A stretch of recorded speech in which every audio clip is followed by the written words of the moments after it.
네, 시청자 여러분 안녕하십니까? 파이널샷 진행을 맡은 최효은, 신민영입니다.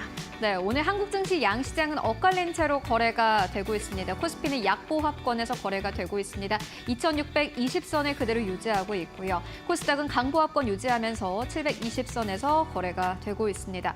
오늘 양시장의 움직임은 좀 미비한데요. 다만 코스피 안으로 현재 구간에서는 외국인들의 매수 스탠스가 좀 돋보이고 있습니다. 특히나 지금까지 크게 움직이지 않았던 자동차 업종 쪽으로 반발 매수세 강력하게 들어오고 있고요. 또 지난 금요일에 또 크게 쉬어갔던 방산 쪽으로 역시나 마찬가지로 반발 매수세가 강력하게 유입되고 있습니다. 네, 미국에서 다음 주에 시행을 예고하고 있는 관세 이슈를 두고 불확실성이 남아있다라고 판단할 수 있겠는데요. 그렇지만 또 새로운 한 주를 맞아서 새롭게 들려오는 소식들도 많이 있어서 새로운 기회 요인도 찾을 수 있는 시점인 것 같습니다. 오늘 시장 다소 지지부진해 보이지만 이 시점 또 어떻게 활용해 볼 수 있을지 함께 고민해 보시죠. 네, 오늘도 준비했습니다. 시장 마감을 위한 마지막 한 방. 지금 출발할게요. 파이널샷.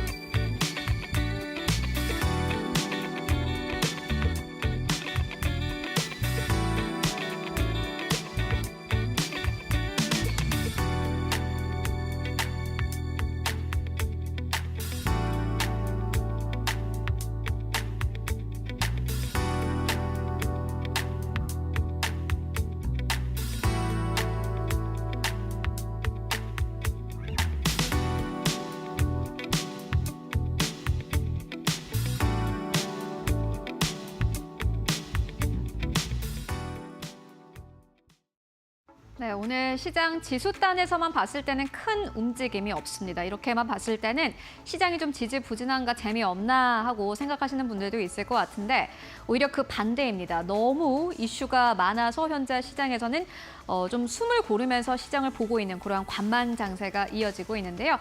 이번 주 시장은 참 쉽지 않아 보입니다. 많은 증권사에서 그렇게 이야기를 하고 있는데요. 삼성증권에서는 이번 주 시장에는 소나기 예보가 있다라면서 소나기는 피하고 봅시다라는 제목의 위클리 전략 리포트를 내놓기도 했습니다. 이렇게 소나기 예보가 내린 이유는 여러 가지로 좀 볼 수 있을 것 같은데요. 먼저 첫 번째는 글로벌 증시의 변동성이 커지고 있습니다. 여러분들 하루가 다르게 일어나고 나면 테슬라가 급등했다, 테슬라가 급락했다, 엔비디아가 급등했다 여러 소식들 좀 전해 듣고 계실 텐데 그만큼 한국 시장에도 투자 심리가 좀 크게 흔들리고 있는 상황입니다. 글로벌 증시 전체적으로 봤을 때 증시 자체의 난이도가 올라가고 있다라는 분석 나오고 있습니다. 물론 미국 증시라든지 중국 증시라든지 이런 것들이 한국 증시와 아주 강력하게 커플링되는 것은 아닙니다만은 또 재밌는 게 투자 심리라는 게 그렇습니다. 만약에 간밤 증시가 크게 내렸다라고 한다면은 쉽게 돈을 들고 한국 증시에 들어올 수 없는 게 현실입니다. 그렇기 때문에 지금 증시의 난이도가 좀 급격하게 올라가고 있다라는 포인트 나오고 있고요. 그리고 두 번째 이슈 같은 경우에 여러분들 다 아시는 이슈이죠. 4월 2일에 트럼프 관세가 이제 부과될 것으로 현재 예상이 됩니다. 중요한 것은 4월 2일에 어떤 품목의 관세가 부과가 되느냐가 중요한데 오늘까지 나온 뉴스로 봤을 때는 자동차 쪽으로는 아마 면제가 되지 않겠느냐라는 뉴스가 나오고 있고 이에 따라서 오늘 자동차 쪽으로 반발 매수세가 강력하게 들어오고 있는데요. 다만 이는 아직 확정된 것이 아닙니다. 그렇기 때문에 4월 2일까지는 어떤 일이 일어날지 모릅니다. 그렇기 때문에 불명확하다라는 부분을 확인하실 수 있고요. 세 번째는 정치적 불확실성이 연장되고 있습니다. 그래도 3월 안에는 어느 정도 정치적인 불확실성이 좀 해결되지 않겠느냐라는 기대감이 나왔는데 그 시점이 계속해서 뒤로 밀리고 있는 상황이고요. 아마 4월까지 보셔야 될 것 같은데 여기에 더불어서 3월 말에는 공매도가 전면적으로 개재가 됩니다. 3월 30일을 기점으로 공매도 금지는 모두 다 끝나게 됩니다. 그렇기 때문에 한국 증시에는 한 가지 리스크가 더 남아있는 거고요.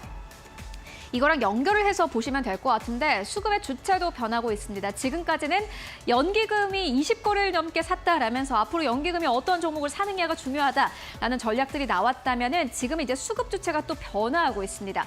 외국인들이 이제 자금을 싸들고 들어오고 있는 상황이고요. 지금까지 한국 증시를 이끌었던 기관 수급에서 약간 외국인 수급으로 그 주체가 변할 수 있다라는 기대감 함께 나오고 있습니다. 삼성증권에서 이렇게 이야기를 합니다. 연초 이후에 상승분이 크고 노이즈가 발생한 업종은 이제 비중을 축소하라라는 의견을 제시했는데요. 지금까지의 주인공이 앞으로의 주인공이 될 수 없을 것이다 라고 쉽게 이야기해 보시면 될 것 같습니다.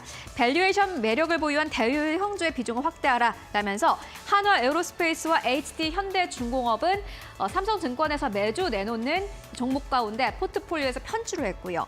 반면에 삼성전자와 포스코 홀딩스를 편입했습니다. 단기적인 소나기를 피해가기 위한 포트폴리오 구성이다라고 이야기를 했는데 오늘 이 이야기 조금 더 자세하게 나눠보도록 하겠습니다. 공매도가 재개된다면 사실 지수단에서는 한 달을 기준으로 했을 때는 약간 좀 피해가 있을 수도 있습니다. 그렇기 때문에 소나기는 피해가자라고 삼성증권에선 이야기를 했는데요. 최근 15년 동안 공매도가 금지됐던 적은 단 3번이었습니다. 그리고 그 금지가 재개되고 난 후에 공매도가 재개되고 난 이후 한 달간의 흐름을 봤을 때 대체적으로 증시는 내렸다고 합니다. 물론 역사적으로 그대로 흘러간다라고 단언할 수는 없겠지만은 역사적인 흐름을 또 우리는 함께 참고를 해봐야겠죠. 2008년 같은 경우에는 공매도가 재개된 이후에 코스닥은 무려 8%가 넘게 내렸고요.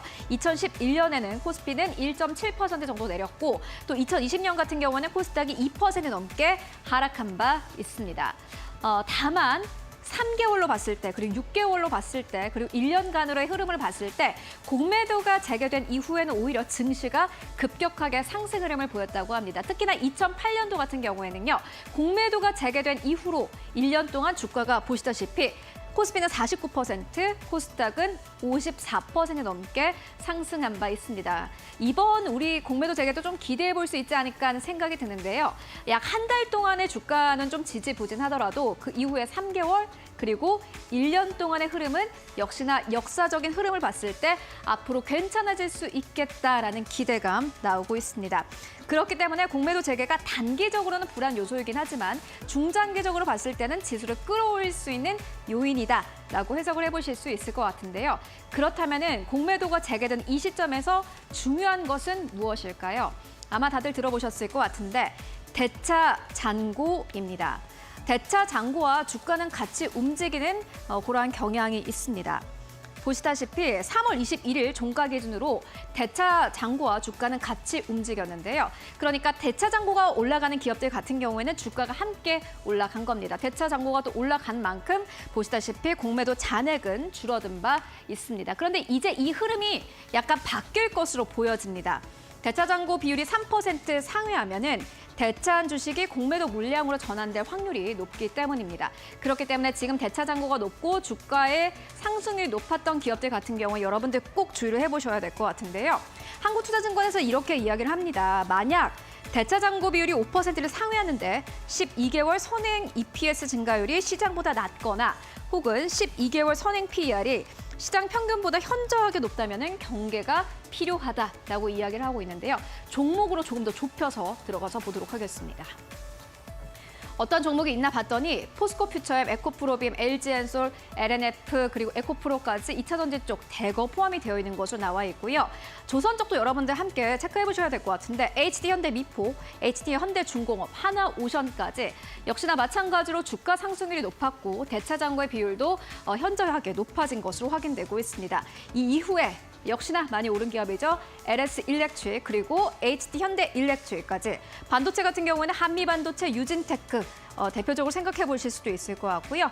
로봇 쪽도 많이 올랐습니다. 두산 로보틱스, T 로보틱스까지 대차 잔고가 급격하게 늘어나고 있으니까 이러한 종목도 여러분들 함께 꼭 체크해 보시면 좋을 것 같습니다. 그렇다면은 이렇게 피해야 할 종목들이 있는 반면에 지금 이 시점에서 또 외국인들의 수급까지 함께 볼 종목들도 있습니다. 두 가지인데요. 뻔하지만 역시나 이렇게 주가가 저평가된 기업들은 여전히 볼만하다라는 의견 나오고 있습니다.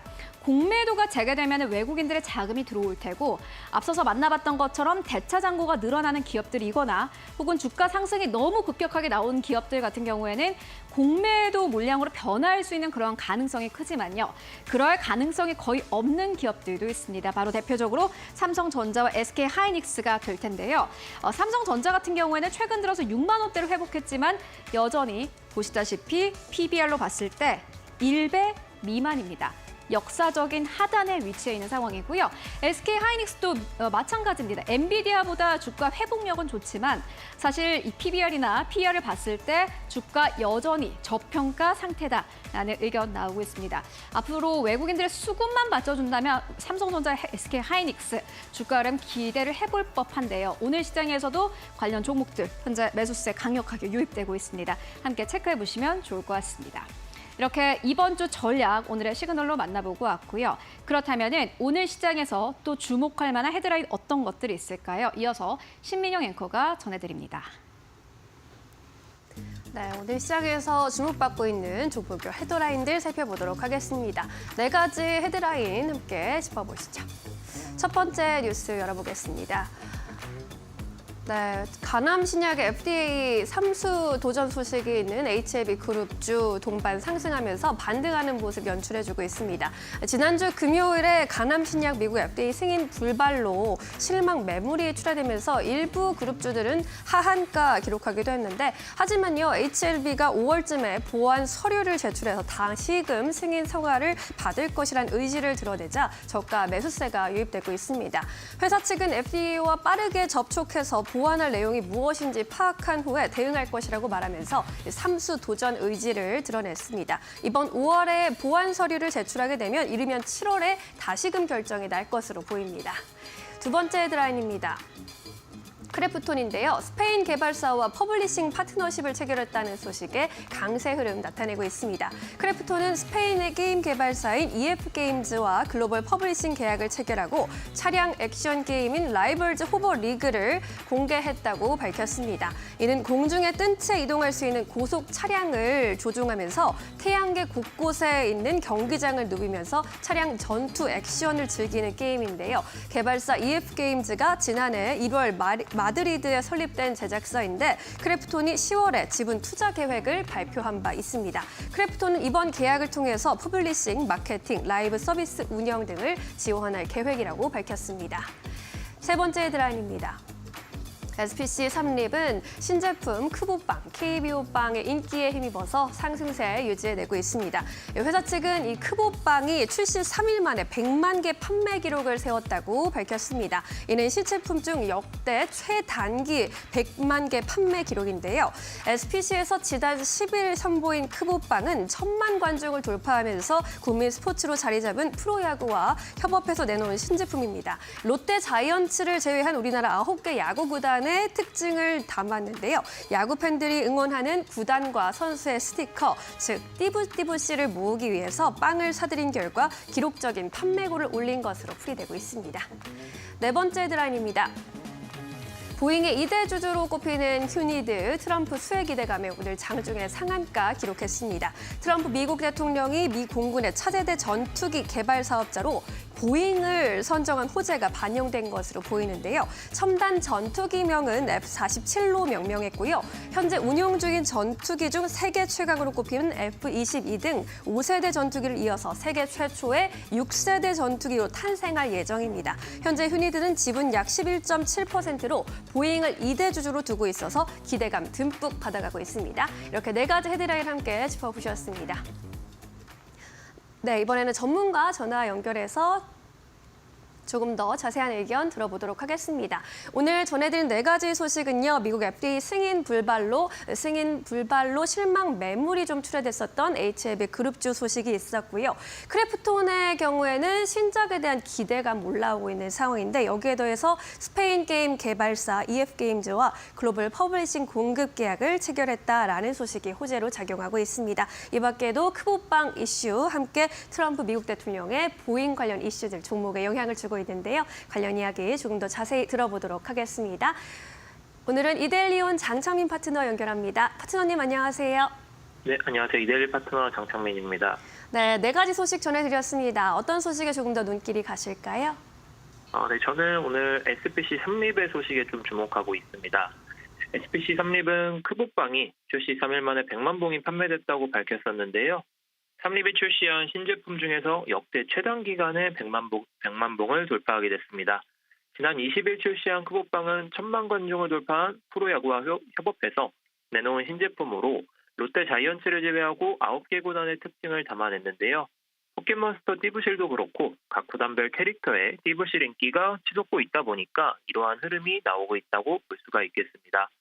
게다가 최근에는 한국인은 밥심이다라는 말이 좀 무색해질 만큼 젊은 소비자들 사이에서 간편하고 가벼운 식사를 찾는 스낵킹 트렌드가 자리 잡으면서 이 식사에 대한 판도가 좀 바뀌고 있기도 한데요. 지난달 삼립은 트렌드에 맞춰서 가성비 식사빵, 런치빵을 출시를 했었는데 출시 2주 만에 50만 봉 판매를 돌파하는 등 계속해서 좋은 소식이 들려오고 있습니다. 덕분에 음식료 업종 관련 종목들이 강한 흐름을 좀 최근에도 보이고 있었는데 그중에서도 현대그린푸드를 관심 가지고 보시면 좋을 것 같습니다. 현대그린푸드의 해외 도축 사업이 지난해 사상 최대 매출을 올리면서 그간 실적이 좋지 않았던 중국 법인을 발판으로 장기간 시달려온 자본 잠식에 벗어날 수 있다는 기대가 커지고 있는데요. 자본 잠식에 대한 우려가 사라지면 장기적인 상승까지도 기대해 볼 수 있으니까 현대그린푸드를 관심 가지고 보시면 좋을 것 같습니다.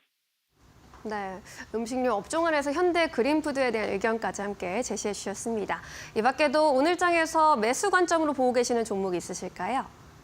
오늘 시장에서는 자동차 관련주를 한번 말씀드려볼까 합니다. 그중에서도 코리아 FT를 말씀드려볼까 하는데요. 코리아 FT는 카본 캐니스터, 플라스틱 필러넥 등 자동차 연료 계통 부품과 실내외 의장 부품 등 친환경 자동차 부품을 생산하고 있습니다. 오늘은 트럼프 행정부의 자동차 등에 대한 품목별 관세 부과는 좀 보류될 수 있다는 전망이 나오면서 현대차와 기아가 좀 강세를 보이고 있는 가운데 중소형 자동차 관련주들, 특히 모티브링크, 화신, 서현이화 등의 주가가 상당히 좀 강세를 보이고 있습니다. 코리아 FT의 대표 제품인 카본 캐니스터는 강화된 환경 법규에 맞는 친환경 자동차용 가열 방식 캐니스터 제품인데요. 최근에 수많은 국가가 탄소 중립을 선언한 가운데 미래 친환경 방향으로 탄소 중립 연료라 불리는 이퓨얼 적용이 확대될 전망으로 이 내용 때문에 코리아 FT의 제품이 조금 더 주목받고 있는 상황입니다. 게다가 코로나 시기에 실적이 좋지 않았었는데 2021년부터 작년이죠. 2024년까지 매년 성장세를 보이고 있다 보니까 단기적인 관점뿐 아니라 장기적인 관점에서도 지켜볼 만한 기업으로 생각을 하고 있습니다. 그래서 오후장 특성을 감안했을 때 5,200원 수준까지는 매수를 좀 해볼 법하고요. 목표가는 5,850원, 손절가는 4,820원 수준으로 잡고 보시면 좋을 것 같습니다. 이상으로 이데일리 파트너 장창민이었습니다. 감사합니다. 네, 장창민 파트너의 코리아 FT까지 함께 짚어보았습니다. 이 밖에도 외국인과 기관은 어떤 선택을 내리고 있을지 수급 동향 최윤 앵커와 체크해 보시죠. 네, 오늘 외국인 투자자들은 코스피 안에서 매수 우위로 현재 일관하고 있습니다. 먼저 어떠한 기업을 사나 봤더니 한화 에어로스페이스를 오늘 시장에서 가장 많이 사들이고 있습니다. 한화 에어로스페이스 지난 금요일에 유상증자를 발표할 때 그때도 외국인들의 수급이 들어왔다라는 부분을 장중에 전해드린 바 있는데요. 오늘도 외국인 수급 들어오고 있습니다. 특히나 자사주를 매입하겠다라는 소식과 함께 오늘 주가 다시 한번 7% 가깝게 반등세 나타내고 있고요. 두 번째로 현대차입니다. 세 번째로 현대모비스. 자동차 계열 쪽으로 외국인들의 현재 비중은 점점 더 커지고 있는 것으로 나타나고 있습니다. 네 번째, 다섯 번째 SK하이닉스, 삼성전자도 자리하고 있고요. 매도하는 기업들 살펴보시면 가장 첫 번째로는 포스코홀딩스, 두 번째로는 KB금융, 세 번째로는 한화시스템, 네 번째로는 우선주, 다섯 번째로는 HMM 자리하고 있습니다. 그렇다면 코스닥 안에서의 외국인 수급은 어떨까요? 네, 오늘 코스닥 안에서 외국인 투자자들 바이넥스를 가장 많이 매수하고 있습니다. 그리고 HLB 계열사들도 역시나 마찬가지로 외국인들의 매수세가 강력하게 들어오고 있는데 두 번째로는 HLB 생명과학, 세 번째로는 레인보우 로보틱스, 네 번째로는 유일 로보틱스, 다섯 번째로는 브릿지 바이오테라퓨틱스 자리하고 있습니다. 매도하는 기업들 살펴보시면 가장 첫 번째로는 엔캠 자리하고 있고요. 두 번째로는 에코프로 BM입니다. 오늘 시장에서 2차 전지 쪽으로 강력한 매도세가 나오고 있고요. 세 번째로는 알테오젠, 네 번째로는 에코프로, 다섯 번째로는 하나마이크론 자리하고 있습니다. 그렇다면 기관 투자자들이 현재 코스피 안에서 어떠한 기업을 사고 또 팔고 있을까요? 네, 기관 투자자들 오늘 시장에서 이 KB금융을 가장 많이 매수하고 있고요. 두 번째로는 현대차, 세 번째로는 기아입니다. 외국인과 기관 투자자들이 연이어서 오늘 시장에서 자동차 쪽으로 매수 포지션을 강력하게 가지고 가고 있고, 네 번째로는 LG화학, 다섯 번째로는 현대글로비스, 역시나 마찬가지로 현대차 관련 종목들을 매수하고 있습니다. 매도하는 기업들 살펴보시면 가장 첫 번째로는 삼성전자, 두 번째로는 카카오, 세 번째로는 한화에어로스페이스, 네 번째로는 포스코홀딩스, 다섯 번째로는 SK하이닉스 자리하고 있습니다. 그렇다면 기관 투자자들 코스닥 안에서 어떠한 기업을 매수하고 또 매도하고 있을까요? 네, 기관 투자자들은 이 외국인과 다르게 알테오젠을 강력하게 매수하고 있습니다. 두 번째로는 코미코, 세 번째로는 PSK, 네 번째로는 한택, 다섯 번째로는 실리콘투 자리하고 있는데요. 매도하는 기업들 살펴보시면 가장 첫 번째로는 더즌, 두 번째로는 비올, 세 번째로는 에코프로비엠, 네 번째로는 HPSP, 다섯 번째로는 레뷰 코퍼레이션 자리하고 있습니다. 네, 지금까지 외국인 기관 수급 함께 살펴보고 왔습니다.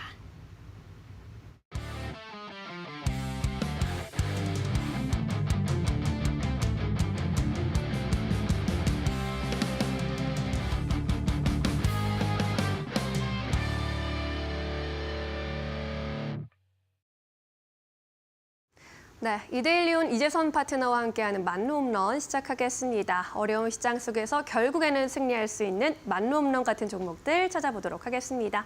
파트너님 안녕하세요. 네, 안녕하세요. 네, 반갑습니다. 월요일입니다.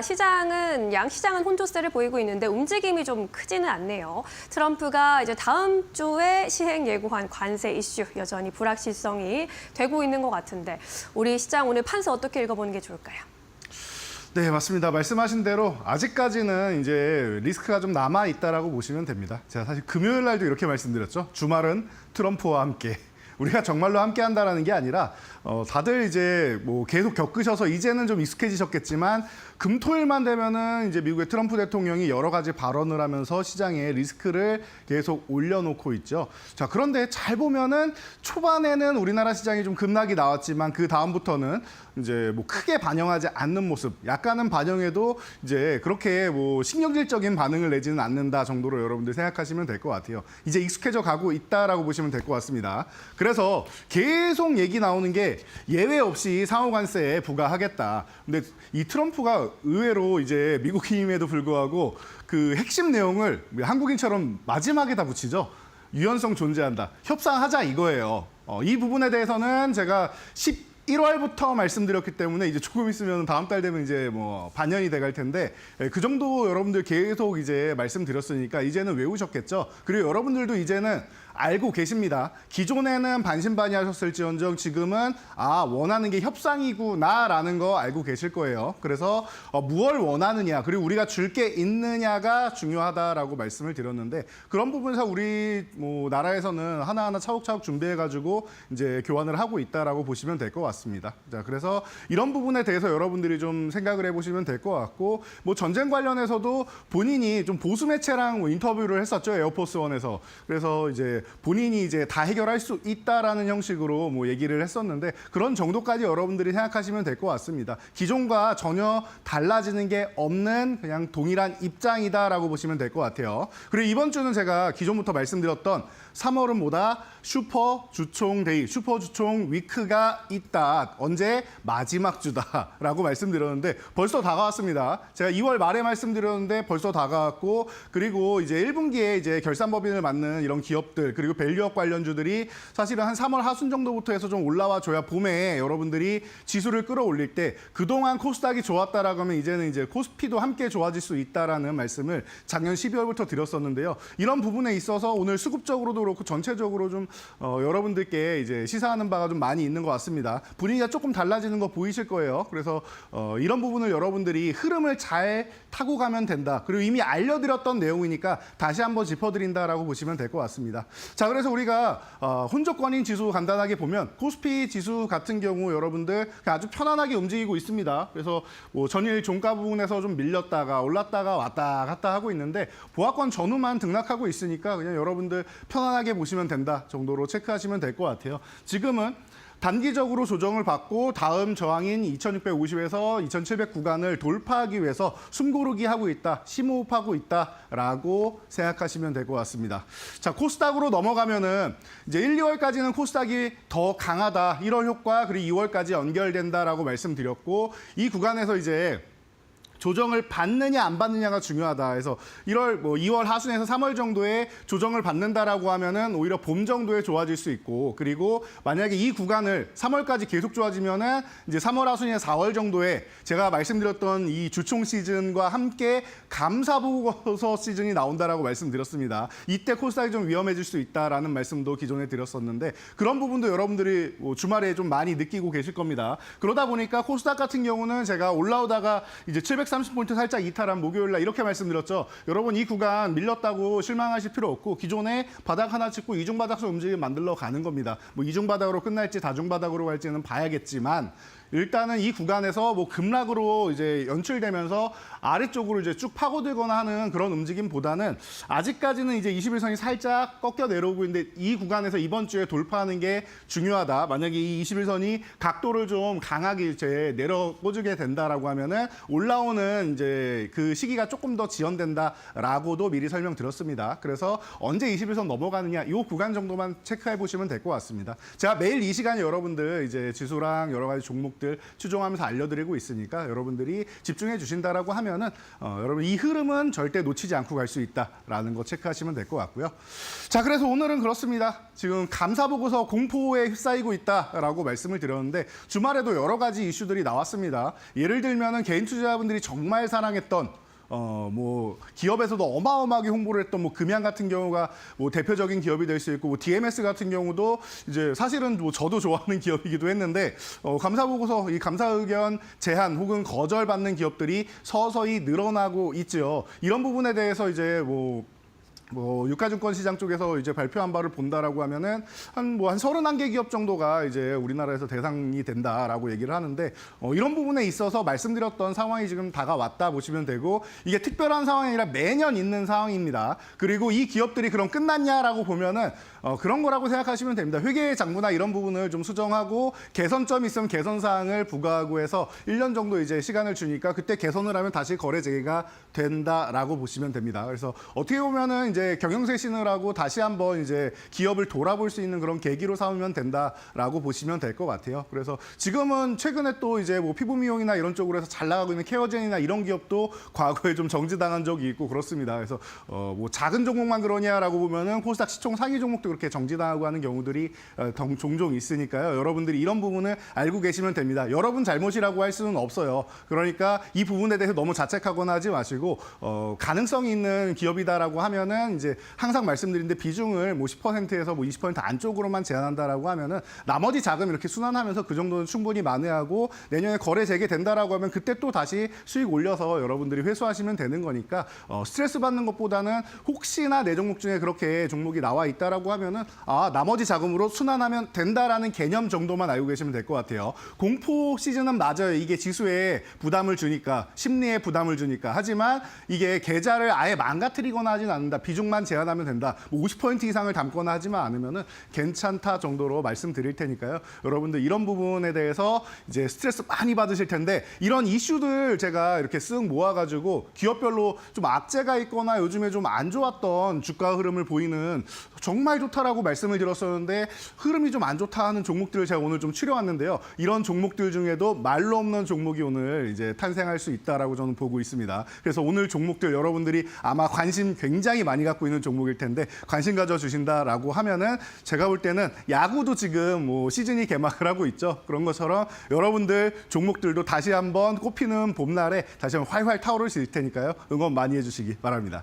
네, 그렇습니다. 이제 슈퍼 주총 시즌과 함께 본격적인 감사 보고서 시즌이 진행되게 될 텐데 투자자 입장에서는 조금 눈을 활짝 뜨고 종목 선별 잘해서 미리미리 준비해서 대응해 봐야 할 것 같고요. 잘 주시하고 깨어있는 게 중요할 것 같습니다. 오늘 말씀해 주신 종목들도 귀 쫑긋 세우고 들어보도록 하겠습니다. 득점 낼 수 있는 안타 종목부터 들어가 보도록 하겠습니다. 한화 에어로스페이스 꼽아주셨어요. 지난 금요일에 유상증자 소식으로 시장을 떠들썩하게 급등하게 했는데 이 유상증자 한국 증시 사상 최대 규모라고 하죠. 지난 금요일에 13%대 급락세 보였고 오늘 7%가량 반등하면서 다시 돌아세우고는 있습니다. 이 현 시점에서 투자 전략 어떻게 세우는 게 좋겠습니까? 네, 여러분들이 가장 지금 뭐 중요하게 생각하는 게 그럼 이 종목을 내가 들고 있는데 팔아야 되느냐 혹은 안 들고 있는데 사야 되느냐 기다려야 되느냐 이런 부분이 아닐까 싶어요. 하나 에어로스페이스가 좋은 기업이라는 걸 모르는 사람은 이제는 우리나라 국민 중에 아무도 없을 것 같습니다. 우리나라 이제 7번째 우주 강국으로 올려놓고 글로벌 4대 방산국가로 만들어준 그 핵심이 되는 기술력을 가진 기업이다라는 것이죠. 그래서 기존에도 제가 한두 번도 아니고 수차례 여러분들께 소개를 해드렸던 기업이기도 합니다. 그래서 뭐 지금 주가도 굉장히 많이 올라오면서 거의 뭐 80만 원에 육박하는 수준까지도 올라와 있었는데 지금 또 이제 휴식을 취하고 있어요. 말씀하신 유상증자 리스크인데 이렇게 생각하는 것도 뭐 방법일 것 같습니다. 여러 가지 이제 M&A나 이런 부분을 통해서 이제 과거에도 이제 지금 방산 어떻게 이렇게 이루어졌나 봤더니 이제 삼성그룹이 삼성테크인을 인수하면서 하나테크인으로 바꾸고 이 부분을 잘 흡수해서 시너지 효과를 내면서 이렇게 멋진 이제 글로벌 방산 기업으로 발돋움을 했죠. 그런 것처럼 이제 발전을 위해서 뭐 R&D 투자나 혹은 M&A를 위해서 이제 앞으로 더 성장하기 위해서 유상증자를 한다라고 하면은 저는 그 부분에 있어서 단기적으로 주가가 희석되는 부분은 좀 아쉬울 수 있지만 중장기적으로 투자하시는 분들 입장이다라고 하면은 오히려 유상증자 같은 경우는 뭐 가져가도 괜찮을 것 같다라는 생각이 들어요. 과거에 뭐 하나그룹 같은 경우도 17,000원에 유상증자를 받은 다음에 이 삼성테크인을 인수를 했는데 그냥 그 지주사 하나만 해도 지금 45,000원 이상이 올라와 있죠. 2.5배 이상은 그냥 올라와 있는 모습입니다. 그리고 이제 같이 하는 이제 사업 부분에 대해서 뭐 하나에어로스페이스 같은 경우 말할 필요가 없죠. 지금 10배를 넘어서 뭐 2,000배까지도 올라갈 가능성을 보이고 있는 구간에서 유상증자가 나왔으니까 말이죠. 그래서 이 부분은 답이 나와 있는 것 같아요. 만약에 시너지 효과가 나오는 부분에 대해서 꼭 하나에어로스페이스가 아니더라도 시너지 효과가 나오는 부분 혹은 유상증자를 할 때 조금 작은 기업들 같은 경우도 많이 있는데 과거에 제가 코스모신 소재 같은 경우도 이제 유상증자를 하면서 이제 뭐 13,000원에서 7,000원대까지도 이제 그 넘나들면서 이제 강력한 조정을 받았었는데요. 그 기업이 이제 2차 전지 소재 쪽으로 해서 양극재 쪽 진출을 했는데 사업이 너무 잘 돼서 공장을 증설하는 과정이라고 했죠. 미래를 준비하는 과정에서 유상증자를 받으면 단기적으로 이렇게 흔들릴 수 있어도 중장기적으로 보면은 이 종목이 10만 원대까지 가는 이런 멋진 모습을 보였다라는 거 보면은 하나에어로스페이스도 그 정도 준비는 다 돼 있지 않을까 싶습니다. 그래서 저는 오히려 유상증자 같은 경우로 좀 여러분들이 좀 저렴하게 이제 구매를 할 수 있는 기회가 있다라고 하면은 오히려 모아가는 것도 방법이 될 수 있다라고 보니까요. 하나에어로스페이스는 너무 걱정하지 않으셔도 될 것 같습니다. 네. 이번 유상증자 이슈 너무 크게 걱정할 필요는 없고 중장기적으로 봤을 때는 오히려 좋을 수도 있다라는 의견으로 정리해 보도록 하겠습니다. 이제 2루타 종목으로 넘어가 보도록 할까요? 완성차 안에서 골라주셨습니다. 현대차. 그동안 이제 오프닝 때 말씀해 주셨던 트럼프 관세 이슈로 가장 불안감이 작용했던 섹터가 바로 이 자동차 쪽인데 오늘도 관련해서 뭐 자동차는 제외될 수도 있다라는 이런 뉴스가 나왔나 보네요. 4%대 시세 분출하고 있습니다. 현대차 어떻게 보십니까?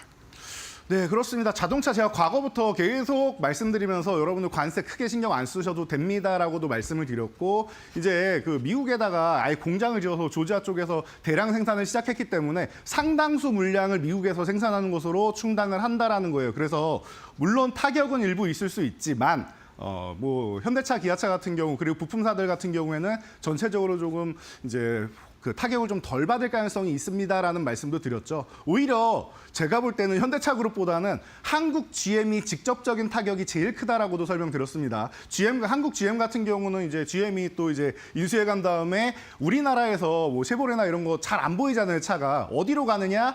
생산량의 90%가 미국으로 수출을 합니다. 그러면은 그 부분에 대해서도 관세를 맞는단 말이에요. 그러면 어떻게 보면 GM에서 계속 로비를 대량으로 하고 있다라는 거 이런 부분에 대해서 왜 그런지 여러분들이 이해를 하실 수 있을 겁니다. 제외되면 제일 좋은 거고 그거 아니더라도 타격이 좀 미비하다라고 보면은 현대차는 제가 그냥 대표적으로 여러분들 설명드리기 위해서 말씀드린 거고 현대차 그룹에 있는 모든 계열사들 그리고 협력 1차 벤더들까지도 다 해가지고 제가 그동안 설명드렸던 종목들 뭐 예를 들면 뭐 성우하이텍이니 아니면 만도니 그 뭐 SL이니 화신이니 아진산업이 이런 많은 종목들이 있죠. 이런 종목들도 다 여러분들 뭐 피해가는 것까지는 아니어도 뭐 뭐 제외된다라고 하면 제일 좋겠지만 제외되지 않더라도 타격은 좀 제한적이다라고 생각하시면은 여러분들 뭐 크게 걱정할 만한 사항은 아니다. 제가 볼 때 자동차 그룹주 같은 경우는 제가 과거부터 말씀드렸던 이 상호관세에서 조금 많이 비껴갈 수 있는 종목이 아닌가. 미리 준비를 잘한 이런 섹터가 아닌가 싶으니까요. 너무 걱정하지 마시고 만약에 비껴간다라고 하면은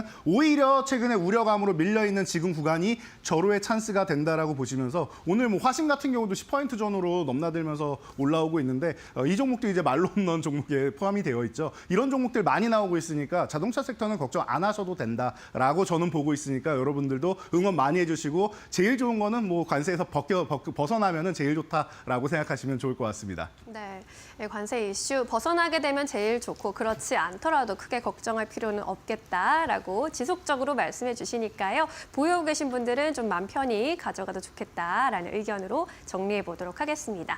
이번에는 조금 더 장타를 노릴 수 있는 3루 타석으로 이동해 보도록 하겠습니다. HLB를 골라주셨습니다. 지난주 금요일에 FDA 승인 불발 이슈로 또 승인 매물, 실망 매물이 많이 나왔었고 이제 3수에 도전한다라는 소식 속에 그래도 반등을 하고 있는 상황. 현 시점에서 어떻게 다가가야 할까요?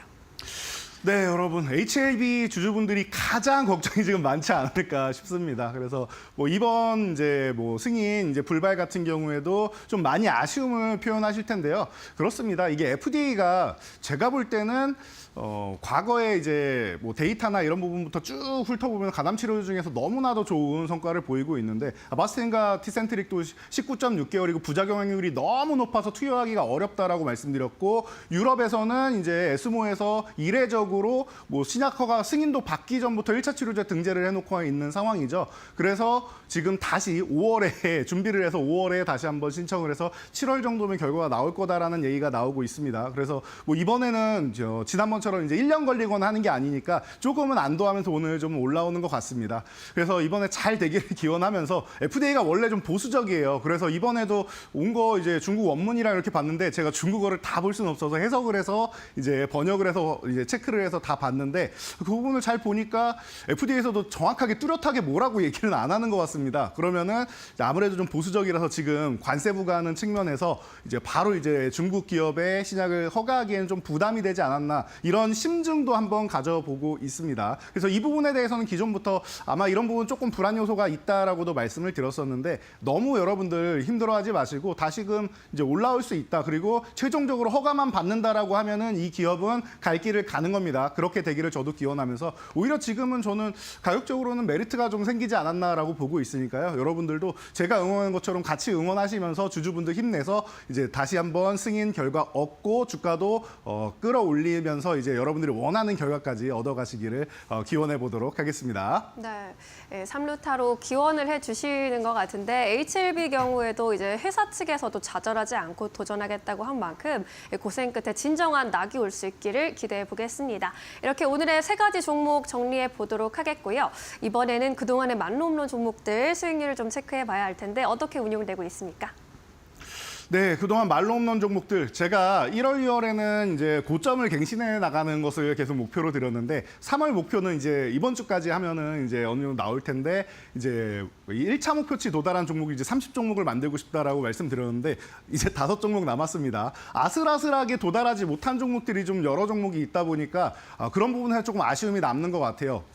거의 다 도달했다가 못 미친 이런 종목들이 있습니다. 그래서 그런 종목들을 여러분들 오늘 좀 이제 살펴보면 좋을 것 같은데요. 첫 페이지는 계속 고점을 갱신해 나가고 있으니까 편안하게 보시면 될 것 같고 두 번째 페이지가 중요하다라고 말씀드렸는데 1차 목표치 도달하고 쉬는 종목이 너무 많아요. 그리고 1차 목표치 도달하지 못한 종목들이 뭐가 있나 하고 봤더니 다음 페이지부터 여러분 제가 간단하게 몇 종목만 살짝 추려봤는데 너무 아쉬웠던 종목 중 하나가 바로 SK하이닉스가 아닌가 싶습니다. 정말 한호가 못 미쳤습니다. 한호가 500원. 한호가 못 미쳐서 이제 도달을 할 뻔했다가 이제 다시 한번 이제 숨고르기 하고 있는데 제가 볼 때 이번 주 안에는 가능성이 있지 않을까 싶어요. 그래서 하이닉스 정도는 이제 가능성에 놓고 보고요. 그 다음 페이지로 여러분들 넘어가서 본다라고 하면은 이 종목 같은 경우는 HLB죠. 조금 전에 설명드렸는데 지금 뭐 단기간에는 좀 어려워도 제가 볼 때는 추후에 말로 홈런 달성하고 만약에 정말로 7월에만 된다라고 하면 그 이상으로 해서 과거의 20만 원 연강도 그냥 지나가는 자리가 될 가능성은 가능성도 있으니까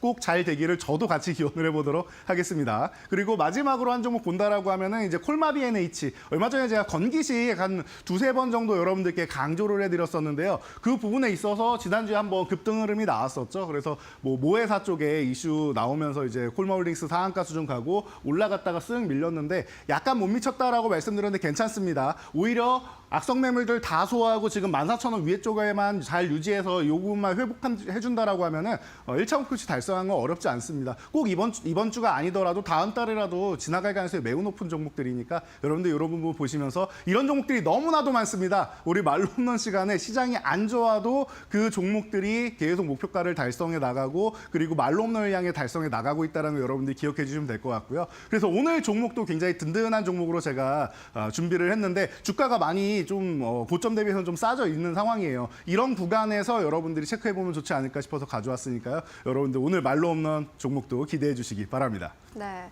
아직은 좀 아쉽게 1차 목표가에 도달하지 못한 종목들 위주로 또 체크를 해주셨는데 1차 목표가에 도달하는지 여부도 함께 주시해보면 좋을 것 같습니다.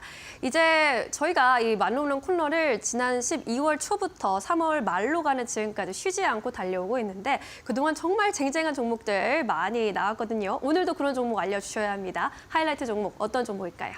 네, 오늘 종목은 설명이 필요 없는 종목입니다. 제가 이 시간에 5번 이상 여러분들께 설명을 드렸던 알테오젠입니다. 자, 알테오젠 같은 경우도 최근에 뚜렷한 악재는 없는데 주가는 좀 많이 내려와 있어요. 그런데 오히려 악재보다는 호재가 계속 만발하고 있죠. 그래서 이번에 유럽 뭐 페아마켓에서도 이제 초록 발표된 것도 잘 나오고 아스트라제네카랑 이제 2조 원 규모도 이제 계약을 또 하고 하면서 계속 실력을 입증받고 있는데 주가가 너무 낮은 것 같습니다. 그래서 가격 전략만 세워드리면 되지 않을까 싶어요. 지금 37만 5천 원 전후 구간에서 계속 움직이고 있는데 좋은 가격입니다. 37만 5천 원 이하면 너무 좋다라고 보시면 될 것 같고요. 올라가면 45만 원, 그 위로 올라간다라면 50만 원 이렇게 해서 말로 없는 목표치까지. 저는 그 구간도 지나가는 과정이라고 생각을 하고 있습니다. 그래서 이렇게 보시면 될 것 같고 여러분들 아래로 내려오신 제가 여기 선 그어놨죠. 35만 원 이탈하면 리스크 관리한다까지만 보시면 될 것 같아요. 호재가 만발하는 기업인데 주가가 고점 찍고 살짝 쉰다. 이런 구간이 절호의 찬스다라고 저는 보고 있으니까 여러분들도 이 종목 말로 없는까지 응원 많이 해주시기 바랍니다. 네.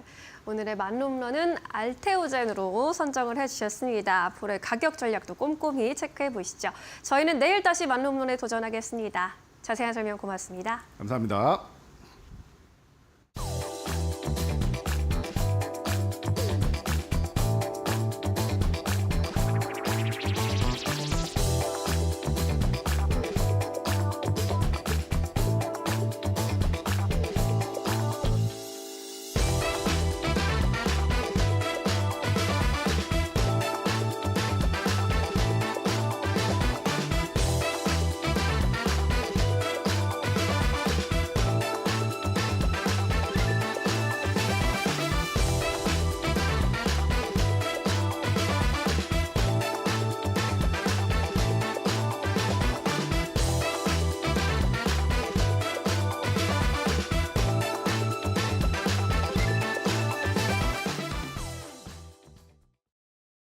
오늘부터 삼성전자, SK하이닉스 등 코스피 대형주가 대체거래소 넥스트레이드에서 오전 8시부터 저녁 8시까지 거래된다.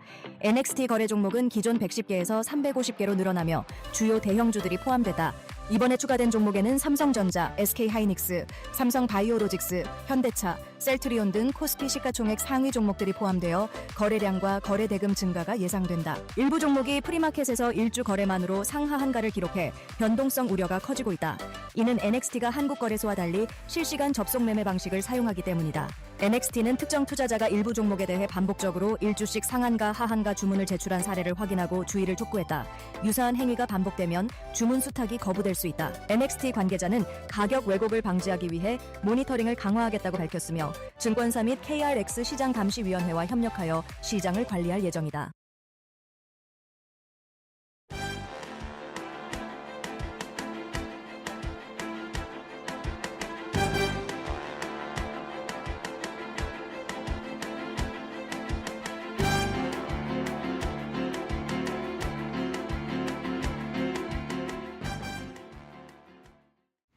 네, 이 주제 끝으로 이어가 보도록 하겠습니다. 오늘 플랫폼 쪽 이야기를 좀 나눠볼 텐데요. 오늘은 유진투자증권의 정의훈 연구원 모시고 이야기 나눠보도록 하겠습니다. 안녕하십니까? 네, 안녕하십니까? 네, 연구원님 또 저희 파이널샷에는 첫 출연이신데 네. 네, 오늘 이렇게 나와주셔서 정말 감사하고요. 아마 시청자분들이 플랫폼 쪽에 대한 투자 포인트 얻는 데 큰 도움이 되실 것 같습니다. 네이버, 카카오 쪽이 최근 들어서 좀 기대감이 커지고 있습니다. 확실히 지난해와는 좀 다르다라는 생각이 드는데요. 2025년 전체적인 업황 어떻게 보고 계십니까?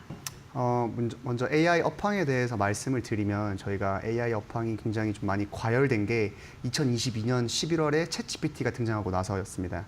그래서 그 이후부터는 AI가 굉장히 많은 화두로 떠오르면서 여러 테크 기업들이 많은 돈을 투자해 가면서 AI 모델 개발 경쟁에 이제 돌입을 했던 것이고, 다만 그게 올해 연초까지 계속 진행이 되다가 요즘에는 딥시크라든지 여러 그록이라든지 많은 AI 모델들이 등장을 하게 되면서 어떻게 보면 좀 과열된 양상을 지금 보이고 있습니다. 물론 과열된 양상만큼의 어떤 그런 퀄리티가 좋은 모델들이 시간이 계속 갈수록 빠르게 등장을 하고 있고, 그 와중에 아무래도 경쟁이 좀 치열해지다 보니까 이제는 어떤 모델의 퀄리티 자체도 중요하겠지만 어떻게 하면 이용자들에게 더욱더 다가갈 수 있을까, 플랫폼에 대한 필요성도 조금씩 올라가고 있거든요. 그러다 보니까 국내에 있는 네이버와 카카오가 결국 국내에서는 압도적인 트래픽 기반의 이런 플랫폼을 보유하고 있기 때문에 이 같은 AI 서비스들과 플랫폼 간에 어떤 연계가 가능해서 이용자들에게 어떤 서비스들을 제공해 줄 수 있는가가 향후에 좀 더 관심 있는 주제로 떠오르지 않을까 이렇게 전망을 하고 있습니다. 네, 사실 지난해까지만 하더라도 우리가 AI에 얼마나 돈을 투자한다 이게 가장 중요한 화두였는데 2025년 들어서 약간의 그 분위기가 좀 변화하고 있습니다. 이미 가지고 있는 플랫폼 쪽을 가지고 AI 서비스를 얼마나 잘 활용할 수 있느냐, 돈을 얼마나 잘 벌어들일 수 있느냐가 이제는 2025년의 가장 중요한 화두가 아닐까 하는 생각이 드는데요. 그런 측면에서 봤을 때 한국의 네이버, 카카오 역시나 주목을 해볼 법합니다. 먼저 좀 네이버를 짚고 가도록 하겠습니다. 카카오보다는 실적이 그래도 잘 나온다라는 점에서 또 기대를 하고 있으신 분들도 많을 것 같고요. AI와 결합으로 실적 성장이 얼만큼 일어날지 기대하시는 분들도 많을 것 같습니다. 네이버의 투자 포인트 좀 듣고 가도록 하겠습니다. 먼저 네이버 AI 산업을 정리를 하고 말씀을 드리도록 네. 할게요. 네이버 같은 경우에는 사실 과거부터 하이퍼 클로바라고 하는 AI 모델을 보유하고 있었습니다. 그래서 챗GPT가 나온 뒤에는 하이퍼 클로바 X로 모델 업그레이드 하기도 했고요. 그래서 실질적으로 Q 서비스라든지 클로바 X 서비스 같은 이런 이용자들이 사용할 수 있는 실제 서비스들도 많이 출시를 했는데, 다만 지금까지 좀 아쉬운 부분으로 지적받았던 부분이 뭐냐면 아무래도 글로벌 테크 기업들과 경쟁했을 때 어떤 그런 모델들의 서비스 퀄리티가 그들을 따라잡지 못한다는 거였어요.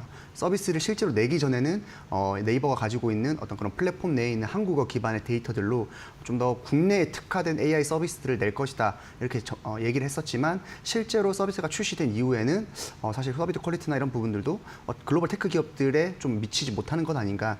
그래서 이용자들의 어떤 그런 트래픽이나 이용자 빈도가 좀 줄었던 것이 사실이거든요. 그래서 네이버 같은 경우에는 올해 AI 사업과 관련해서 어떻게 정의를 했냐면 온 서비스 AI라고 했어요. 그러니까 온 서비스 AI라고 한 것은 무엇이냐면 네이버가 지금까지 영위하고 있는 사업, 주요 사업이라고 말하면 광고나 커머스, 컨텐츠, 클라우드 같은 자사의 주요 사업에 AI 서비스를 적용을 시키겠다라는 거죠. 그러니까 AI 사업에서 AI 서비스로 새로운 수익을 창출하는 것이 아니라 기존에 있는 광고, 커머스, 클라우드, 컨텐츠와 같은 사업에서 AI 서비스를 적용을 함으로써 이용자들의 편의성을 높이고 또 트래픽을 높이는 그런 방향으로 가져가려고 하고 있습니다.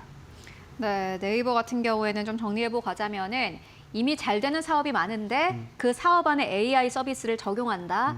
이러한 측면에서 봤을 때는 앞으로 네이버 투자 포인트가 될 것으로 보여지고요. 이어서 카카오로 넘어가 보도록 하겠습니다. 카카오의 투자 포인트 좀 다르지 않을까 하는 생각이 드는데요. 사실 네이버만큼 지금 실적이 잘 나오는 건 아닌데 그럼에도 오픈 AI와 손을 잡았다라는 점에서 사실 많은 분들이 좀 기대를 하고 있는 것도 있고요. 앱 유저가 또 압도적으로 많다라는 점에서 사실은 기대하시는 분들도 많을 것 같습니다. 투자 포인트 듣고 가도록 하겠습니다. 카카오도 비슷하게 네이버와 좀 정리를 해서 말씀을 드리면, 카카오도 과거에는 AI 모델 개발 관련해서 움직임이 있었습니다. 코 GPT라고 하는 모델을 실제로 출시를 하기도 했었는데, 네이버와 직면한 문제는 크게 다르지가 않았어요. 아무래도 국내 데이터를 기반으로 학습을 시켰다고는 하나 코 GPT 기반의 서비스들, 칼로나 다다음 같은 서비스들이 실질적으로 이용자들의 많은 좀 이용을 받지 못하게 되면서 좀 그런 부분에서 카카오도 좀 많은 아쉬운 면모를 보였었는데, 다만 카카오 같은 경우에는 향후에 어떤 AI 모델과 관련된 전략 자체를 AI 오케스트레이션이라고 표현을 했어요. AI 오케스트레이션이라는 건 뭐냐면, AI 오케스트라 같은 경우가 이제 되게 다양한 악기들이 이제 연주가 돼서 하나의 소리를 만드는 것이잖아요. 그래서 카카오도 자사만의 어떤 모델을 고집하는 것이 아니고, 카카오가 여러 이제 오픈 소스 기반의 모델들을 참고를 해서 다양한 서비스들을 이제 자세히 접목을 시키겠다라는 것이었습니다. 이제 그렇게 되면 이제 누릴 수 있는 이점 자체가 어떤 개발 비용이라든지 뭐 서비스 어떤 그런 성과에 대한 부담이 좀 줄어든다라는 것은 있었거든요. 근데 다만 카카오가 계속해서 좀 물음표였던 부분이 오케스트레이션을 하기 위해서 어떤 회사들과 협업을 할 것이냐라는 부분들이 계속해서 시장에서 의구심으로 자아왔었는데, 올해 연초에 이제 샘 알트먼과 이제 어떤 회담을 나누면서 오픈 AI와 협업을 맺었죠. 그래서 오픈 AI와의 협업으로 관련된 서비스들을 이제 런칭을 해서 그것을 카카오톡에 적용을 하든 아니면 상반기 중으로 이제 출시할 카나나라고 하는 별도 앱을 하든, 그러니까 그런 방향으로 서비스들을 출시할 것으로 지금 발표를 했습니다. 추가적으로 제가 네이버와 카카오 두 회사 모두 이런 AI와 관련된 부분을 말씀을 드렸는데, 다만 두 회사가 실적적인 부분에서는 좀 다르게, 아까 말씀해 주신 대로 좀 그렇죠. 다르고 네. 있잖아요. 그래서 그 부분도 같이 말씀을 드리면, 아무래도 네이버 같은 경우에는 가지고 있는 이점이 광고와 커머스가 강력하다라는 이점을 가지고 있거든요. 특히 광고 같은 경우에는 네이버가 지지난해에 이제 앱 개편을 통해서 좀 유의미한 트래픽을 많이 발생을 시켰어요. 그러다 보니까 이제 광고 쪽에서의 매출도 좋았고, 올해는 플러스 스토어라는 부분, 그러니까 앱을 별도로 이제 신설을 하면서 수수료율도 많이 오르고 거래 성장률도 지금 많이 증진을 시키려고 있습니다. 그러다 보니 좀 이익 성장률에 좀 기여가 되고 있는 부분이고, 반면에 카카오 같은 경우에는 뭐 광고나 커머스가 네이버보다 좀 뒤처진다라는 단점도 있지만, 더 큰 문제로 지적받는 것은 결국에는 컨텐츠 매출이거든요. 그래서 이제 네이버와 비교했을 때 컨텐츠 매출 비중이 훨씬 더 높습니다. 그런데 이제 아시겠지만 컨텐츠 쪽에서의 어떤 업황 자체가 훨씬 더 좀 부진하고 있기 때문에 카카오는 좀 그런 컨텐츠 부문에서의 업황 부진을 어떻게 조금 메이크업할 수 있을까, 이런 부분들이 또 고민으로 가져가지 않을까 생각을 하고 있습니다. 네, 잘하는 거에 이제 AI를 접목해서 더 잘하는 거는 기대 포인트이긴 한데, 못하는 거, 지금 안 좋은 거를 어떻게 해결해 나가는 게 결과가 결국에는 주가를 책임지는, 결국엔 결정지을 포인트다라고 해석을 해볼 수 있을 것 같습니다. 그리고 사실 플랫폼이 최근 들어서 많은 투자자분들께서 관심을 가지고 계신 이유가 관세로부터 자유롭다라는 부분인데, 그런 측면에서 봤을 때 또 게임 쪽도 또 커버를 하고 계시지 않습니까? 게임 쪽의 전체적인 투자 포인트 어떻게 잡고 계십니까? 사실 지난해도 비슷했는데, 게임 업종 같은 경우에는 어떤 산업적인 트렌드가 변했다, 산업적인 트렌드로 어떤 산업의 업황 자체가 완전 드라마틱하게 개선되거나 이런 부분보다는 개별 종목마다 좀 편차가 있을 것으로 보고 있습니다. 지난해도 비슷했는데 올해 같은 경우에도 그럴 것으로 전망이 되고 있고요. 특히 최근 산업적으로 그런 말씀들을 해주시는 이유가 여러 가지가 있을 것 같아요. 중국의 한한령 기대, 산학령 해제 이슈라든지 이런 부분들도 좀 많이 부각을 받았는데, 그 중국과 관련된 부분을 먼저 말씀을 드리면, 사실 한한령이 해제된 뉴스가 나오고 나서 뭐 엔터나 다른 중국 관련주들은 많이 오른 반면에 국내 게임주 같은 경우에는 거의 반응을 안 했습니다. 그렇죠. 그래서 그 이유를 몇 가지 이제 말씀을 드리면, 첫 번째는 사실 국내 게임 같은 경우에는 판호 발급이 이루어진 지가 좀 됐었어요. 그러니까 한한령이 공식적으로 해제되는 올해 그런 뉴스가 나오기 전부터 판호 발급이 계속해서 꾸준히 이루어졌었습니다. 그런데 이제 문제는 판호가 실제로 발급이 받고 국내 게임들이 중국 쪽의 게임을 출시를 했을 때 성적이 그렇게 좋지를 못했어요. 그래서 과거와 다르게 한한령 기간 이후에 우리나라 게임사들이 중국에서 많이 이제 좀 성과를 많이 못 내고 있는 상황입니다. 그래서 그와 관련된 왜 못 낼까 하는 부분들에 대해서도 말씀을 좀 드리면, 아무래도 중국 게임 개발 인력이 많이 올라온 것도 있고, 그러다 보니까 중국 유저의 눈높이도 많이 올라오는 등의 이유로 좀 많이 성과를 못 내다 보니까 좀 한한령 이슈가 국내 게임사들에게 좀 제한적이지 않았나. 그렇다라고 했을 때 국내 게임사들은 결국 활로를 찾아야 될 것인데, 사실 국내 게임 시장의 어떤 부진이 국내 게임, 모바일 게임 시장의 특히 부진이 좀 올해도 이어지고 있기 때문에, 그런 부분에서 조금 더 각 게임사별로 각자의 좀 사업 전략이 조금 더 주가를 아웃퍼폼 시키는 요소가 되지 않을까 이렇게 전망을 하고 있습니다. 네, 업황 전체에 대한 투자 의견을 제시하시기보다는 이제 게임업종 같은 경우에는 각각 기업들이 가지고 있는 경쟁력이 중요한 시대이기 때문에 각 기업을 봐야 된다라는 의견 전해주셨는데 그런 측면에서 봤을 때 크래프톤을 보니까 최소 노조로 또 선택을 하셨던데 그 네. 투자 포인트도 좀 들어볼까요? 제가 앞서 말씀드린 어떤 업황의 큰 것을 요약하자라고 하면 어떤 국내 모바일 게임 시장이 제가 부진하다라고 좀 말씀을 드렸잖아요. 그죠. 사실 이 부분을 어떻게 탈피할까가 중요한데 국내 이제 크래프톤의 배틀그라운드 IP 같은 경우에는 사실 글로벌 IP거든요. 그러니까 매출의 대부분이 국내뿐만 아니라 상당 부분이 이제 글로벌에서 발생되는 것이기 때문에 제가 앞서 말씀드린 그런 문제점이 좀 비껴나가 있다는 장점을 가지고 있습니다. 추가적으로 최근에 배틀그라운드 IP 이 트래픽이 굉장히 빠르게 우상향을 하고 있거든요.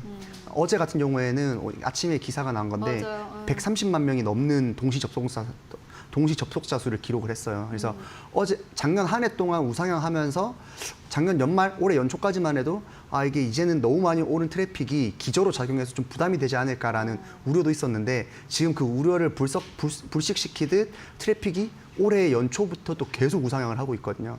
그러다 보니까 펍지 IP 기반의 어떤 실적도 기대가 되고 있고 또 신작 IP 이번 달 3월 28일에 얼리 액세스되는 인조이 하반기에 있는 신작 IP들도 좀 흥행에 대한 기대감이 있기 때문에 크래프톤을 탑픽으로 말씀을 드리고 싶습니다. 네, 크래프톤까지 만나보고 왔습니다. 이미 또 호재성 이슈가 많이 나온 가운데서도 이번 달에 여전히 남아있는 모멘텀들이 있으니까 함께 체크해보시면 좋을 것 같습니다. 지금까지 정의훈 연구원과 함께 이야기 나눠봤습니다. 말씀 고맙습니다. 감사합니다.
마켓 무버입니다. K-뷰티로 불리는 한국 화장품들, 국내에서뿐만 아니라 해외에서도 인기가 참 많다는 사실 알고 계실 텐데요.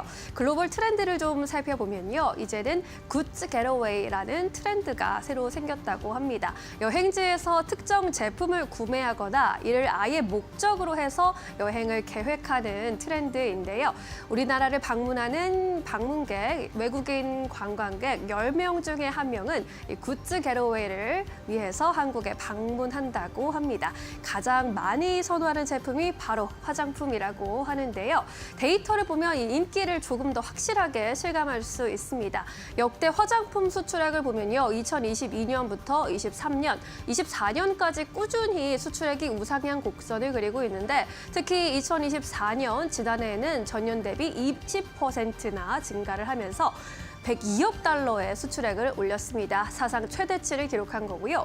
올해도 수출에는 청신호가 켜져 있습니다. 지난 2월의 화장품 수출액 우리 돈으로 약 1조 3천억 원 기록하면서 전년 동월 대비 23.8%나 폭증을 했고요. 지난 1월에 5.5%가량 소폭 하락하면서 우려감을 좀 안긴 바 있는데 다시금 플러스로 확실하게 전환을 하면서 화장품 수출의 불확실성을 말끔히 해소했다는 평가를 받아가고 있습니다. 그동안 수출 국가에 대해서 미국 그리고 중국에 대한 이야기가 많이 나왔었는데 일본에 대한 수출도 이제는 좀 눈여겨볼 만한 부분이 될 것 같습니다. 컨설팅 회사인 베인&컴퍼니가 추산한 일본 내 K뷰티 점유율이 2028년에는 이렇게 14%까지 늘어날 것으로 봤고요. 연평균 구매 비용 등이 20%씩 성장할 것이라고 내다보기도 했습니다. 이렇게 데이터가 안정적인 가운데 모멘텀도 확실히 잡히고 있는데요. 모멘텀 좀 모아보자면 일단 미국의 무관세에 대한 반사의 기대감 받아가고 있습니다. 뿐만 아니라 중국 쪽에서는 비자 면제, 노동절, 한한령 해제까지 긍정적인 이슈가 되고 있고요. 앞서 살펴드린 대로 일본 내 가파른 K뷰티의 성장세 역시 하나의 모멘텀으로 작용합니다. 뿐만 아니라 국내에서는 봄 그리고 새학기 등을 맞아서 계절적인 성수기에 맞이했다는 평가와 함께 올해는 업황이 본격적으로 더욱더 개선될 것이라는 전망들 힘을 받고 있는데요. NH투자증권에서는 2분기 성수기에 진입하게 되면서 재차 성장 구간에 진입했다라는 평가를 내놨습니다. 또한 LS증권에서는 새로운 화장품의 카테고리를 계속해서 생정해 나가고 있다면서 양적인 성장 기대된다라는 의견 내놨고요. 유진투자증권에서도 화장품 수출 권역이 확대된다면서 오히려 건재한 업황 보여주고 있다라고 평가했습니다. 현재 대다수의 증권가에서는 최선호주 ODM의 대표주자 코스맥스를 꼽고 있습니다. ODM의 성장세는 꺾이지 않을 것 같다라는 의견이 주를 이루고 있는 거고요. 키움증권에서는 빛나는 퓨어 플레이어라고 코스맥스를 평가했습니다. 이번 연도 2025년 매출이 2조 5,330억 원으로 17% 증가하게 되고 영업이익도 24%대로 크게 증가할 것이라는 전망을 제시했고요. 법인별로 봤을 때는 국내가 성장을 주도하고 있는 가운데 중국과 동남아 등에서 성장이 또 가파르게 늘어날 것이라는 예상을 제시하고 있습니다. 나날이 더 빛나고 더 예뻐지고 있는 K뷰티 안에서 꾸준하게 해법을 찾아가 보시는 것도 좋겠습니다. 마켓무버 전해드렸습니다. 네, 이어서 오늘 시장에서 핫한 이슈와 종목들 함께 이야기 나눠보도록 하겠습니다. 오늘도 함께 해보도록 할게요. 지신포의 박근우 이사 모시고 이야기 나눠보도록 하겠습니다. 안녕하십니까? 안녕하십니까? 네, 이사님과 오늘 어떠한 시장 이야기 나눠보면 좋을까요? 지금 바로 주제 공개해 보도록 하겠습니다. 자동차주가 반등을 시작을 하고 있습니다. 자동차주가 워낙 많긴 한데 보니까는 주가를 대표적으로 봤더니 현대차 같은 경우에는 3월 6일까지만 하더라도 이 주가가 19만 원대, 18만 원대였다가 지금 21만 원대까지 올라왔습니다. 주가가 꾸준히 반등세를 나타내고 있는 상황이고요. 특히나 오늘 자동차 전반적으로 반등세가 아주 강력하게 나오고 있습니다. 투자 전략을 어떻게 가져가 보면 좋을지 질문 들어보도록 하겠습니다. 네. 자동차주, 그러니까 완성차, 현대, 기아, 그다음에 현대 계열사들이죠. 모비스, 글로비스 사실 좀 약간 따로 볼 필요성이 있긴 합니다만 지금 현재는 같이 움직이고 있어요. 오늘은. 그렇죠. 그죠? 현대 모비스가 실질적으로 이제 주가 흐름을 대장으로 봐야 될 것 같고 오늘 현대 기아차가 이제 표현상 좀 약간 시쳇말이긴 합니다만 약간 뜬금포 상승을 좀 보여줬는데. 시장에서 이제 왜 올라가는지 어떤 이제 뉴스들이 이제 계속 나오잖아요. 이제 그런 것들을 좀 검색을 해보면 당연히 아직 실적 얘기가 나올 단계는 아니긴 합니다만은 두 가지 좀 약간 모멘텀이 있었던 것 같아요. 현대기아자동차가 이제 3천만 대 미국 시장에 이제 수출 그다음에 판매를 앞두고 있다 이런 부분들 그다음에 이거는 이제 좀 약간 많이 나온 뉴스는 아니긴 합니다만 한덕수 국무총리가 이제 복귀를 하면서 미국 쪽에 어떤 관세에 대한 협상 가능성이 좀 대두가 된다 이런 뉴스도 있긴 했습니다만 시간상으로 이제 분봉상으로는 그건 제가 봤을 땐 맞진 않는 것 같고 수급이 좀 약간 괜찮아지는 게 가장 좀 주요한 부분인 것 같아요. 근데 현대자동차는 이제 현대기아자동차는 내수 자동차 회사는 아니니까 전 세계 글로벌 자동차들의 어떤 주가 흐름도 상당히 중요하거든요. 근데 지금 도요타라든가 폭스바겐 이제 테슬라는 제외를 하고 전기차만 만드는 데니까 기존의 이제 완성차 업체들의 넘버 1, 넘버 2, 이제 현대자동차는 지금 넘버 3 정도 하고 있으니까 그 앞선 1위 2위 기업들의 주가 흐름을 보면 어느 정도 현대자동차의 주가도 힌트를 얻을 수가 있는데 사실 지금 폭스바겐이나 도요타 자동차들도 주가 흐름이 좋지가 않아요. 근데 오늘만 봤을 때 현대자동차가 좀 약간 유독 올라가는 듯한 느낌이긴 한데 실적적으로 이제 앞으로 좀 기대할 수 있는 부분은 과거에 이제 미국 시장 얘기가 이제 오늘 현대차에서 많이 나오고 있는데 과거에는 이제 현대자동차가 미국 시장에서 이런 느낌이었죠. 뭐 흑인들이 타는 차 아니면 뭐 렌트카 전용차 뭐 이런 식의 느낌이 굉장히 강했었는데 지금 제네시스가 이제 미국에서 판매량이 굉장히 급속도로 커지고 있더라고요. 우리나라에서도 지금 현재 현대자동차 전체의 어떤 그 자동차 판매 평균 가격이 있잖아요. 그러니까 과거에는 뭐 약간 뭐 아벤떼라든가 이런 좀 싼 차들이 많이 팔렸다라고 하면 지금 해외 기준으로 평균 판매 가격이 거의 7천만 원에 육박할 정도로 약간 좀 고부가가치 차종들이 많이 팔린다라고 그래요. 그래서 아시는 분들이 거의 없을 것 같아서 좀 말씀을 드리는데 작년에 현대자동차가 내수 기준으로 16년 만에 최저 판매 대수를 기록을 했죠. 근데 해외 쪽 판매에서 좀 약간 비싼 차들이 많이 팔리고 또 제네시스 위주로 국내에서도 좀 약간 한 대 팔았을 때 어떤 영업이익이 많이 남는 그런 자동차 위주로 팔렸기 때문에 현대자동차가 작년에 뭐 역대급 실적을 좀 기록을 한 것 같습니다. 일단 시장에서 이제 리포트들을 딱 보면 이제 뭐 매수 의견도 중요하죠. 이제 제도권에서 많이 나오는 뭐 홀드 아니면 뭐 바이, 스트롱 바이 이런 식으로 의견이 나오는데 현대자동차, 기아자동차 의견은 다 바이인데 좀 안에를 들여다보면 목표 주가를 다 하향을 하고 있어요. 뭐 작년 12월에 리포트를 낸 애널리스트가 3월 달에 다시 내면서 매수 의견을 냈지만 목표가는 하향한다. 뭐 다 그런 건 아니긴 합니다만 제가 봤을 때는 한 7, 8월 정도는 목표가를 좀 하향하고 있더라고요. 그중에서 그나마 좀 긍정적으로 보는 것은 현대차가 말고 기아차 쪽을 조금 더 애널리스트들은 좀 긍정적으로 보는 것 같아요. 제도권에서는.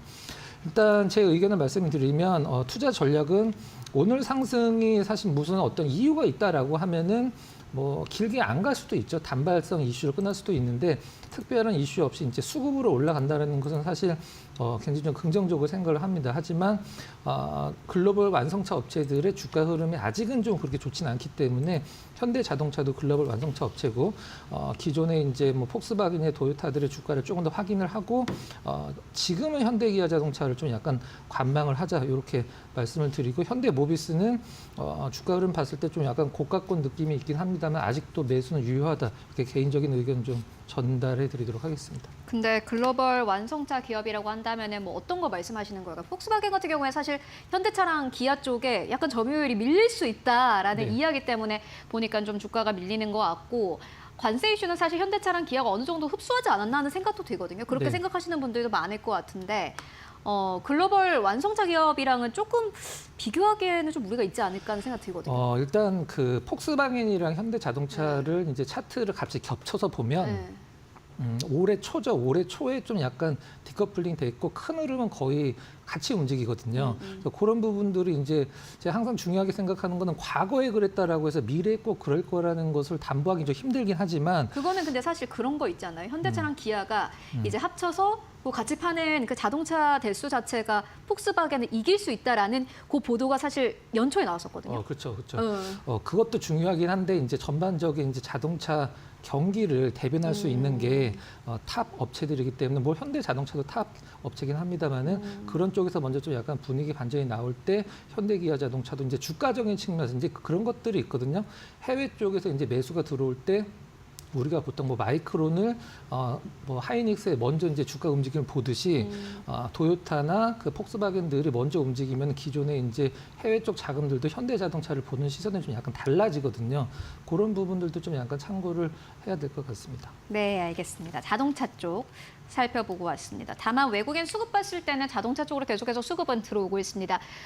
지난해 7월 이후로 완성차 쪽에 외국인들의 업종 보유율이 최저치를 다시 한번 기록을 했는데 아마 앞으로 좀 기대해 볼 수 있지 않을까 하는 생각 듭니다. 다만 박근호 이사님께서 말씀하셨던 것처럼 실적적인 측면만 봤을 때는 목표 주가를 하향하는 그러한 증권사도 많으니까요. 전체적인 흐름을 함께 체크해 보시는 게 중요해 보입니다.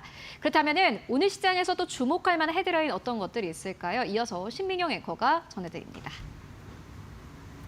네, 마켓무버 이번에는 게임주 쪽으로 시선을 둬보겠습니다. 이번 주 게임 업계의 가장 큰 이슈 중 하나는 바로 크래프톤의 신작 출시 이슈입니다. 인조이라는 야심작이 나오는데요. 배그를 잇는 대형 IP가 될 수 있을지 시장에 주목이 쏠리고 있습니다. 크래프톤 일단 실적이 그동안 굉장히 양호하게 계속 나와주고 있습니다. 2024년 4분기 기준으로 매출액이 전년 대비 15%나 증가했고 영업이익도 31%의 증가세를 보였는데요. 지난 한 해 전체로 봐도 연결 기준입니다. 매출액이 2조 7,098억 원을 기록하면서 전년 대비 무려 41%나 증가를 했고요. 영업이익도 1조 원대로 전년 대비 54% 급증하는 주목할 만한 성적을 기록했습니다. 이러한 가운데 나오는 신작 이슈가 주가의 모멘텀 더 더해줄 수 있을지 기대가 되는 상황인데요. 이번 주 금요일 28일에 인조이가 출시됩니다. 인생 시뮬레이션 게임이라고 하는데 엔비디아의 AI 칩이 탑재가 됩니다. 엔비디아 협업한 CPC 기술을 적용하는데 코플레이어블 캐릭터라는 것의 준말이 CPC입니다. 게임 이용자와 함께 상호작용할 수 있는 캐릭터인데 기존의 캐릭터와는 달리 함께 대화하고 협력하면서 유연한 의사소통이 가능하다라는 것이 특징적입니다. 이번 28일부터 얼리 액세스 기간에 들어가게 되는데 1년간은 무료로 콘텐츠를 제공한다고 하니까요. 관심 있으신 분들은 좀 이용해 보셔도 좋겠습니다. 1년간은 가격 경쟁력을 좀 가져가면서 유저 확보에 주력할 것으로 보이는데요. 이렇게 된다면 결국에는 연간 157만 장의 판매가 가능할 것으로 증권가에서 추정을 좀 하고 있고요. 매출 확대 모멘텀으로 작용할 것이라는 관측이 나오고 있는 상황입니다. 인조이에 더해서 원래 탄탄한 IP인 배그 역시 여전히 성장 중이라는 분석이 나오고 있는데요. 다음 장에서 만나보도록 하겠습니다. 배틀그라운드 올해로 출시 8주년을 나타내고 있는 게임인데 최대 트래픽을 경신하고 있습니다. 지난 코로나19 이후로 올해 들어서 가장 높은 이런 트래픽을 이어가고 있는 건데요. 최대 트래픽을 경신한 가운데 업데이트 로드맵을 새롭게 공개하기도 했습니다. 일단 연 1회 진행되고 있는 슈퍼카 콜라보를 연 2회로 늘린다고 했고요. 패션 브랜드, 셀럽 브랜드와의 협업 소식도 밝혔습니다. 그리고 앞으로 트래픽을 더욱더 확대하기 위해서 신규 캐릭터 시스템 등 프리미엄 콘텐츠를 늘려갈 것이라고 봤고요. 또 이용자가 직접 콘텐츠를 제작하는 유지 시스템도 도입할 것으로 보입니다. 재미와 수익을 모두 다 잡은 로드맵을 공개했다라는 평가가 나온 가운데 삼성증권에서는 이러한 촘촘한 콘텐츠 업데이트로 앞으로 배틀그라운드 IP의 라이프 사이클이 확대될 것이라면서 내년도 영업이익을 5%가량 상향 조정했고요. 목표 주가 기존의 46만 원에서 47만 원으로 2%가량 또 끌어올렸습니다. 인조이의 초반 흥행 결과에 따라서 단기적으로는 주가가 조금 높은 변동성을 나타낼 수 있겠지만 여전히 배틀그라운드가 성장하고 있는 데다가 하반기에는 서브노티카2와 블라인드 스팟 등의 추가적인 신작 기대감도 나타내고 있는 상황이기 때문에 앞으로 주가는 좀 중장기적으로 우상향하는 흐름 기대해 볼 수 있겠다라고 내다보고 있습니다. 크래프톤의 경우에는 게임주 안에서 조금 더 긴 호흡으로 지켜보셔도 괜찮을 것 같습니다. 지금까지 마켓무버 함께 하셨습니다.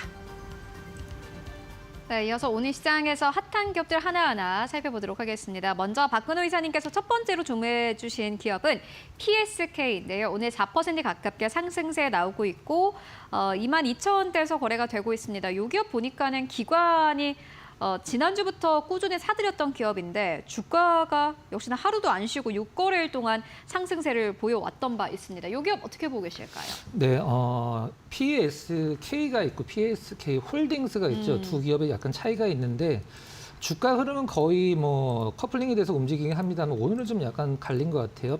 일단 주가 탄력은 PSK 홀딩스가 더 세게 나오는 경향이 좀 많은데 두 기업의 차이는 일단 PSK는 이제 인적 분할할 때 이제 전공정을 맡았고요. PSK 홀딩스는 후공정을 맡았습니다. 그동안에 우리나라에서 이제 후공정 기업들이 굉장히 관심이 높았기 때문에 주가 탄력은 PSK 홀딩스가 조금 더 크다라는 점을 좀 염두에 두시고 보시기 바랍니다. 일단 25년도 이제 실적 가이던스가 어느 정도 좀 나왔는데 뭐 아직 1분기도 다 안 지났습니다만은 일단 증권가에서는 PSK가 현재 24년보다는 25년도가 실적적으로 성장을 할 것이다라고 얘기를 하고 있는데 아무래도 이제 전공정을 맡고 있는 PSK 같은 경우는 이제 전공정 기업의 특징이 뭐냐면 아무래도 이제 웨이퍼를 만드는 공정을 담당하는 게 이제 전공정이기 때문에 D램과 낸드의 어떤 그 생산량이 높아지면 당연히 이제 전공정 기업들이 좋아질 수밖에 없거든요. 근데 제가 이제 방송하기 바로 전에 이제 마지막에 이제 체크를 했던 D램과 낸드 가격 추이를 보면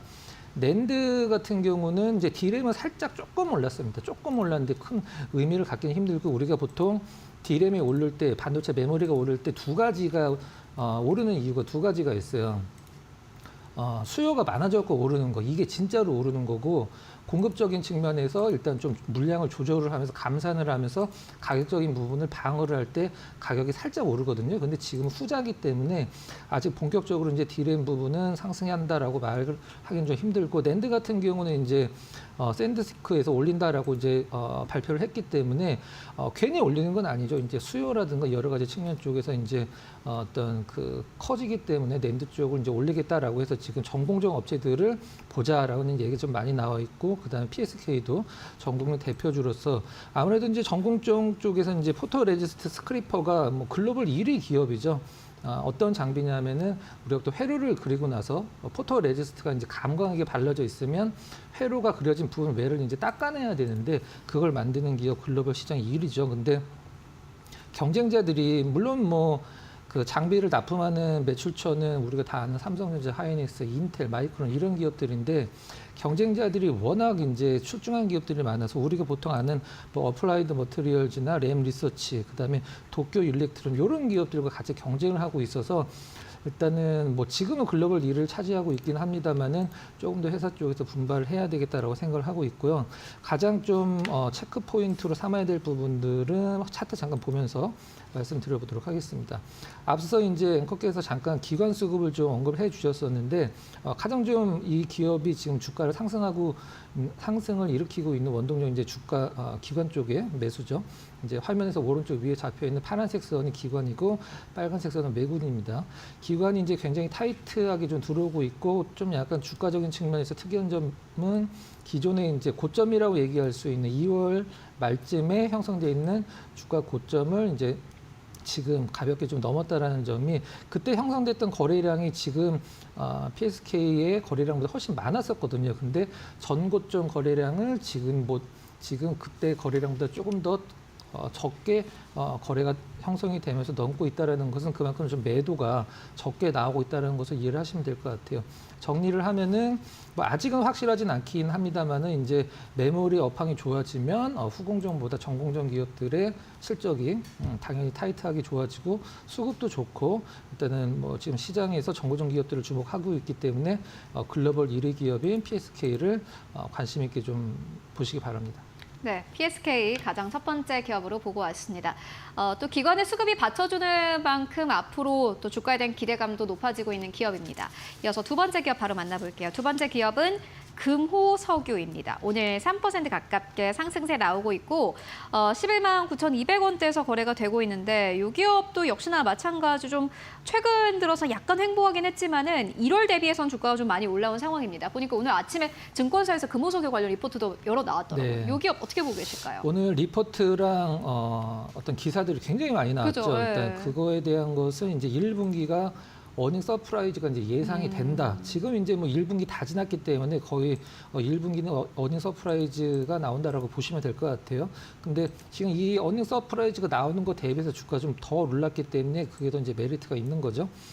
1분기에 이제 어쨌길래 어닝 서프라이즈가 나올 것이냐라고 봤을 때 일단 합성고무 영업이익이 전년도 대비해서 전년 동기 대비해서 이제 전분기죠 130% 이상 좋아질 것이다 이제 시장 좀 예상을 하고 있는데 일단 이 합성고무 스타렌 부타디엔이라는 건데 이게 이제 타이어에 많이 쓰이기 때문에 이 타이어 공장의 가동률이 굉장히 중요하거든요. 근데 중국 쪽으로도 많이 수출을 하고 있는데 현재 오늘 나온 이제 기사라든가 아니면은 그 리포트들의 주요 포인트가 무엇이냐면 중국 타이어 공장들의 지금 가동률이 엄청나게 올라가고 있다. 그렇기 때문에 금호석유가 그거에 대한 수혜를 바로 보고 있고 또 이 합성고무는 또 공급이 굉장히 제한적인 소재거든요. 그렇기 때문에 가격적인 부분에서 이제 단가적인 부분에서 올라갈 수밖에 없는 부분.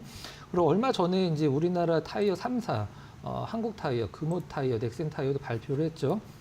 이 합성고무 가격이 계속 오르고 있기 때문에 타이어 가격을 안 올릴 수 없어서 7% 이상 가격을 좀 인상을 하겠다. 이 부분 발표한 게 바로 금호석유의 바로 어떤 영업이익이 올라가는 부분이라고 이제 같이 보시면 될 것 같아요. 그리고 이제 그 합성고무 중에 MB 라텍스라는 게 있는데 트럼프 행정부 들어서 중국산 엔비라텍스의 관세를 과거에는 이제 7.5%였었는데 50%까지 올리겠다라고 이제 말을 했죠.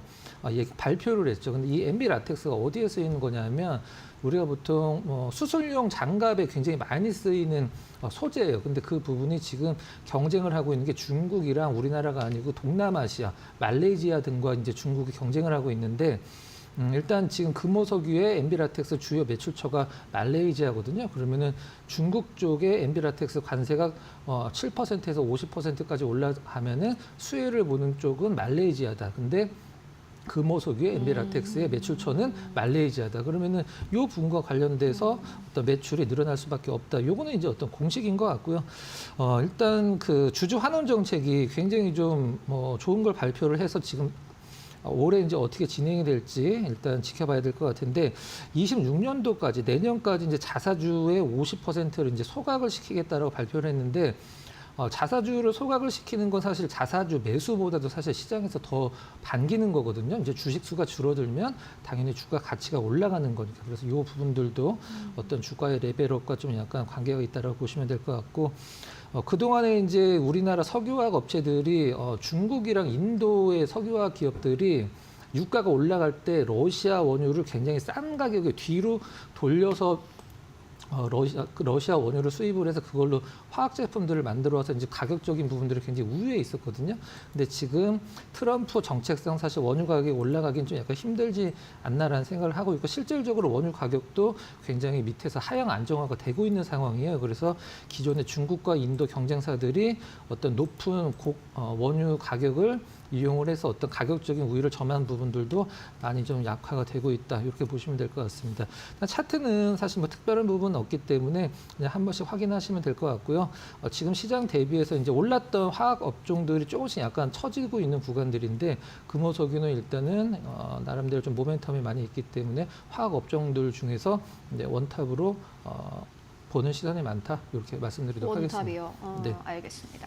금호석유 만나보고 왔습니다. 앞으로 실적에 대한 기대감 그리고 주가도 역시나 마찬가지로 움직이지 않았기 때문에 앞으로 움직일 수 있다라는 기대감 함께 전해주셨습니다. 지금까지 박근호 이사와 함께 이야기 나눠봤습니다. 말씀 고맙습니다.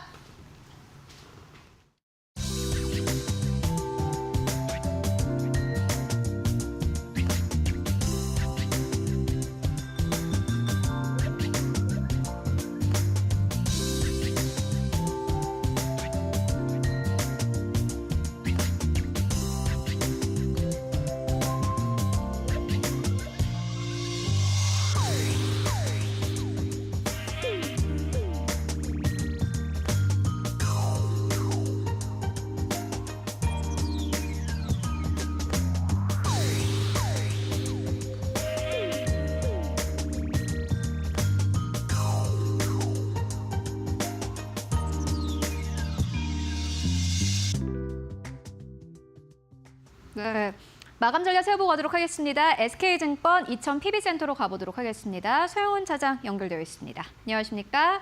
네, 안녕하세요. 네, 차장님 오늘 시장 마감 상황 어떻게 보고 계십니까? 네, 오늘 코스피 지수가 좀 조정을 좀 받는 모습들을 좀 보였고, 상대적으로 이제 코스닥은 조금 반등이 좀 이어지는 모습들이 나타나줬습니다. 다만 이제 오늘 코스피 지수가 이제 단기간에 좀 상승을 했던 흐름들이 좀 있었기 때문에 거기에 따라 좀 쉬어가는 정도의 흐름이었다라고 볼 수 있겠고요. 여전히 외국인들이 지금 현재 차트상으로서도 5일 이동평균선을 지지하고 있다는 점에서 큰 조정은 아니라고 좀 판단이 됩니다. 다만 이제 오늘 수급적인 흐름들을 보면 외국인들이 현물 시장에서는 220억 정도 소량 매수를 유지하는 모습들이 나타나줬지만 선물 시장에서는 좀 매도를 하면서 단기 지수 상승에 따른 좀 차익 실현 매물들을 좀 내놓았다라고 좀 볼 수 있겠습니다. 다만 현재 구간에서 일단은 외국인 수급들이 크게 나온 것은 아니기 때문에 다시 한번 좀 반등은 좀 기대할 수 있지 않을까라는 생각을 하고 있고요. 이제 그런 거에 비해서 이제 중소형주들에 대한 낙수 효과는 조금 있었던 모습입니다. 오늘 바이오 섹터들의 좀 강세와 더불어서 코스닥이 소폭 반등은 보여줬지만 아직까지는 큰 반등을 기대하기는 어려운 정도의 수준이고 여전히 좀 대형주에 대한 부분들을 꾸준히 좀 관심을 가지시면서 투자 전략을 세우시는 게 맞지 않을까라고 생각을 하고 있습니다. 우선 좀 쉬어가는 흐름들이 이어지고 있기 때문에 거기에 따라 업종 순환매가 좀 강하게 나타나줄 수 있을 것으로 예상이 되는 만큼 업종별 종목 선별이 무엇보다 중요한 시기가 아닐까라고 생각하고 있습니다. 업종 선별 중요하다라는 의견 전해주셨고요. 대형주를 보자라는 의견도 함께 전해주셨는데 오늘 보시는 기업도 대형주일까요? 네, 맞습니다. 오늘 제가 관심 있게 보고 있는 종목은 현대차 좀 보고 있습니다. 그동안에 상당히 좀 어려웠던 시기가 계속 이어졌고 오늘 좀 대량 거래가 좀 동반되는 모습들을 좀 보였는데 최근 그동안의 수급들을 살펴보면 외국인과 기관의 수급들은 상당히 좀 강하게 들어오는 모습들을 계속해서 보여주곤 했습니다. 그렇기 때문에 저점에서 외국인 기관 수급이 함께 들어오고 있다라는 점, 그런 점에서는 충분히 좀 긍정적인 흐름이다라고 좀 볼 수 있겠고요. 최근에 이제 트럼프가 자동차 관련해서는 관세를 좀 보류할 수 있다라는 얘기들이 나오고 있습니다. 특히나 이제 자국 품목에 대해서도 영향을 좀 받을 수가 있기 때문에 그것을 좀 좁혀나가기 위해서 자동차 부분에 대해서는 관세를 보류할 것이다라는 얘기들이 나오고 있기 때문에 오늘 좀 거래량이 좀 동반됐습니다. 현재 미국에서 현대와 기아차의 누적 판매가 3만 대를 돌파할 것이다라는 얘기 나오고 있는 만큼 지금 현재 관세에 대한 우려감들이 해소되고 있는 상황 속에서는 충분히 현대차는 좀 저평가돼 있다라고 좀 판단이 되는 만큼 저점 매수 기회로 좀 삼아보셔도 충분하지 않을까라고 생각했습니다. 네, 현대차 오늘도 잘 가고 있는데 앞으로 기대해 볼 만하다라는 의견으로 정리해 보도록 하겠습니다. 말씀 고맙습니다. 네, 감사합니다. 네, 월요일 장 마감 동시효과 구간에 들어와 있습니다. 마감의 기술 함께 하실 시간인데요. 월요일에 마감의 기술 최영지 전문가와 함께 하겠습니다. 어서 오세요. 안녕하세요. 네, 오늘 코스피 코스닥은 엇갈린 흐름입니다. 오늘 시장 특징적인 부분 어떻게 보셨을까요? 네, 일단 최근 들어서 국내 증시 같은 경우에는 미국 쪽보다 개별 이슈에 따라서 크게 변동성이 나오지 않나라고 생각을 하고 있습니다. 지난주 같은 경우에는 반도체 종목들이 이제 주도하는 모습이 연출이 됐었는데요. 특히 삼성전자가 6만 원대를 터치를 하게 됐고 또 반도체 수출 또한 증가함에 따라서 반도체주들이 전반적으로 올라갔습니다. 하지만 미국 쪽에서 마이크론 테크놀로지가 예상외로 이익률이 하회됨에 따라서 오늘은 잠시 쉬어가는 움직임이 나오는 가운데 삼성전자라던가 SK 하이닉스 등 대장주들이 대철고로소에 입성했다라는 소식이 들려왔습니다. 이번 주 같은 경우에는 이제 기존의 110 종목에서 350 종목까지 확대가 되는데요. 그동안에 여러 가지 이슈가 있었죠. 아무래도 전산상의 문제라던가 유동성에 있어서 여러 가지 문제가 있었습니다. 하지만 이번에 삼성전자라던가 SK 하이닉스 이런 대장주들이 입성함에 따라서 조금 더 유동성이 풍부해질 걸로 전망이 되고 있고요. 거래대금 같은 경우에도 이렇게 종목이 증가하면서 계속해서 증가하고 있습니다. 기존에는 155억 원 정도였는데 최근에는 1,300원까지 거래 대금이 증가를 했어요. 대장주가 편입이 됨에 따라서 아무래도 유동성이 조금 더 풍부해질 가능성이 높다라고 생각을 하고 있고 그리고 31일 같은 경우에는 종목들이 800개까지도 확대가 될 걸로 보입니다. 하지만 여전히 전산상의 문제가 생길 가능성이 있으니 이런 부분들 염두에 두시면서 전략 세워나가시는 게 좋겠다라고 말씀을 드리겠고요. 그리고 개별 섹터들이 계속해서 변동성을 보이고 있습니다. 지난주 금요일 같은 경우에는 HLB가 개별 이슈에 따라서 하한가에 갔고 바이오 종목들이 투심이 많이 위축이 됐었는데 오늘 같은 경우에는 반등하는 흐름을 보이고 있습니다. 특히 네이처셀이 퇴행성 관절염 관련해서 세포 유전자 치료제 조이트 스텝이 FDA에 지정됐다라는 소식이 들려오게 되면서 상한가에 가기도 했고요. 이번 주 같은 경우 26일에서 27일까지 유럽 아마케, 폐아마케가 열리게 됩니다. 그러면서 바이오 종목들이 오늘은 좀 투심이 살아나는 모습이 연출이 됐습니다. 하지만 공매도 재개를 앞두고 바이오 관련된 종목들부터 타격을 입을 가능성이 높습니다. 그러니까 접근하시는 분들이라면 단기적으로 좀 바라보시는 게 좋겠다라고 말씀을 드리겠고요. 지난주 같은 경우에는 개별 종목들 유상증자 이슈가 많이 있었죠. 특히 하나 에어로스페이스가 역대급 유상증자 소식이 들려오게 되면서 주가가 하락세를 보였었고 하나그룹 주들이 전반적으로 내림세를 보였습니다. 오늘 같은 경우에는 이제 경영진들이 48억 원 정도 자사주 매입을 한다라는 소식들 때문에 주가가 다시 살아나는 모습이 연출이 됐었는데요. 네. 아무래도 지난주에 이제 재무가 양호한데도 불구하고 왜 유상증자를 진행을 하는지 의문을 갖는 투자자들도 많이 있었고 또 아무래도 기존에 보유하고 계신 투자자분들 입장에서는 유상증자가 진행이 됐을 때 이제 가치가 희석이 되는 부분들이 조금은 좋지 않다라고 볼 수가 있잖아요. 근데 개인적인 관점에서는 사실 재무가 양호한데 유상증자를 통해서 자금을 좀 확보를 하고 좀 투자를 더 하게 됐을 때 오히려 긍정적인 가능성이 높다라고 저는 생각을 하고 있거든요. 특히 뭐 합작 법인이라던가 해외 쪽에 생산 거점을 좀 확보를 해서 조금 더 비용도 절약을 하고 더 글로벌로 좀 더 도약을 하게 된다면은 장기적으로 봤을 때는 저는 더 성장세를 보이지 않을까라고 생각을 하고 있습니다. 그래서 지금 상황에서는 유상증자 이 진행이 되는 동안에 변동성이 나올 가능성은 있지만 네. 장기적으로는 긍정적이다라고 설명해드리면서 투자 전략에도 참고하셨으면 좋겠습니다. 네, 넥스트레이드에서 이제 거래 종목이 늘어나고 있는 가운데 오늘 삼성전자만 봐도 장중에 넥스트레이드에서는 고가 62,100원 수준이고 정규장에서는 61,600원 수준으로 좀 상이한 결과 좀 나타나고 있거든요. 이 부분도 앞으로는 좀 잘 체크해볼 필요성이 있어 보입니다. 이렇게 오늘의 특징적인 부분 정리를 좀 해봤는데 현재 구간에서의 흐름 좀 짚어보도록 하겠습니다. 코스피의 경우에는 장중에 출렁이 오늘 크지가 않았습니다. 결국에는 약 보합권에서 마감을 할 것으로 보이는데요. 0.5%까지 낙폭을 좀 키우는 듯하지만 결국엔 2,630선에 걸터있는 모습이고요. 코스닥의 경우에는 강보합권에서 현재 움직이는 모습입니다. 오늘 장중에 725포인트까지 장 초반에 좀 오르기도 했었는데 그리고 또 나서는 쭉 빠지는 좀 모습이 나타났습니다. 강보합권 수준 유지하면서 720선에서 버티고 있습니다. 720선을 끝까지 유지할 수 있을지가 좀 관전 포인트가 되겠습니다. 코스피 200의 경우에도 353포인트, 0.6%대 내림세입니다. 오늘 코스피 쪽의 수급을 보시면요. 외국인의 수급이 이어졌기는 했는데 규모가 굉장히 작았고요. 기관도 소폭의 매도 우위를 보였습니다. 개인도 함께 매도에 동참하면서 738억 원의 매도 우위 기록했습니다. 코스닥 쪽도 수급의 흐름이 그렇게 두드러지지는 못했습니다. 규모가 다 좀 작게 나타났지만 외국인과 기관의 동반 매도 우위였고요. 개인 나 홀로 매수 우위 기록했습니다. 우리 시장 마감해 보도록 하겠습니다.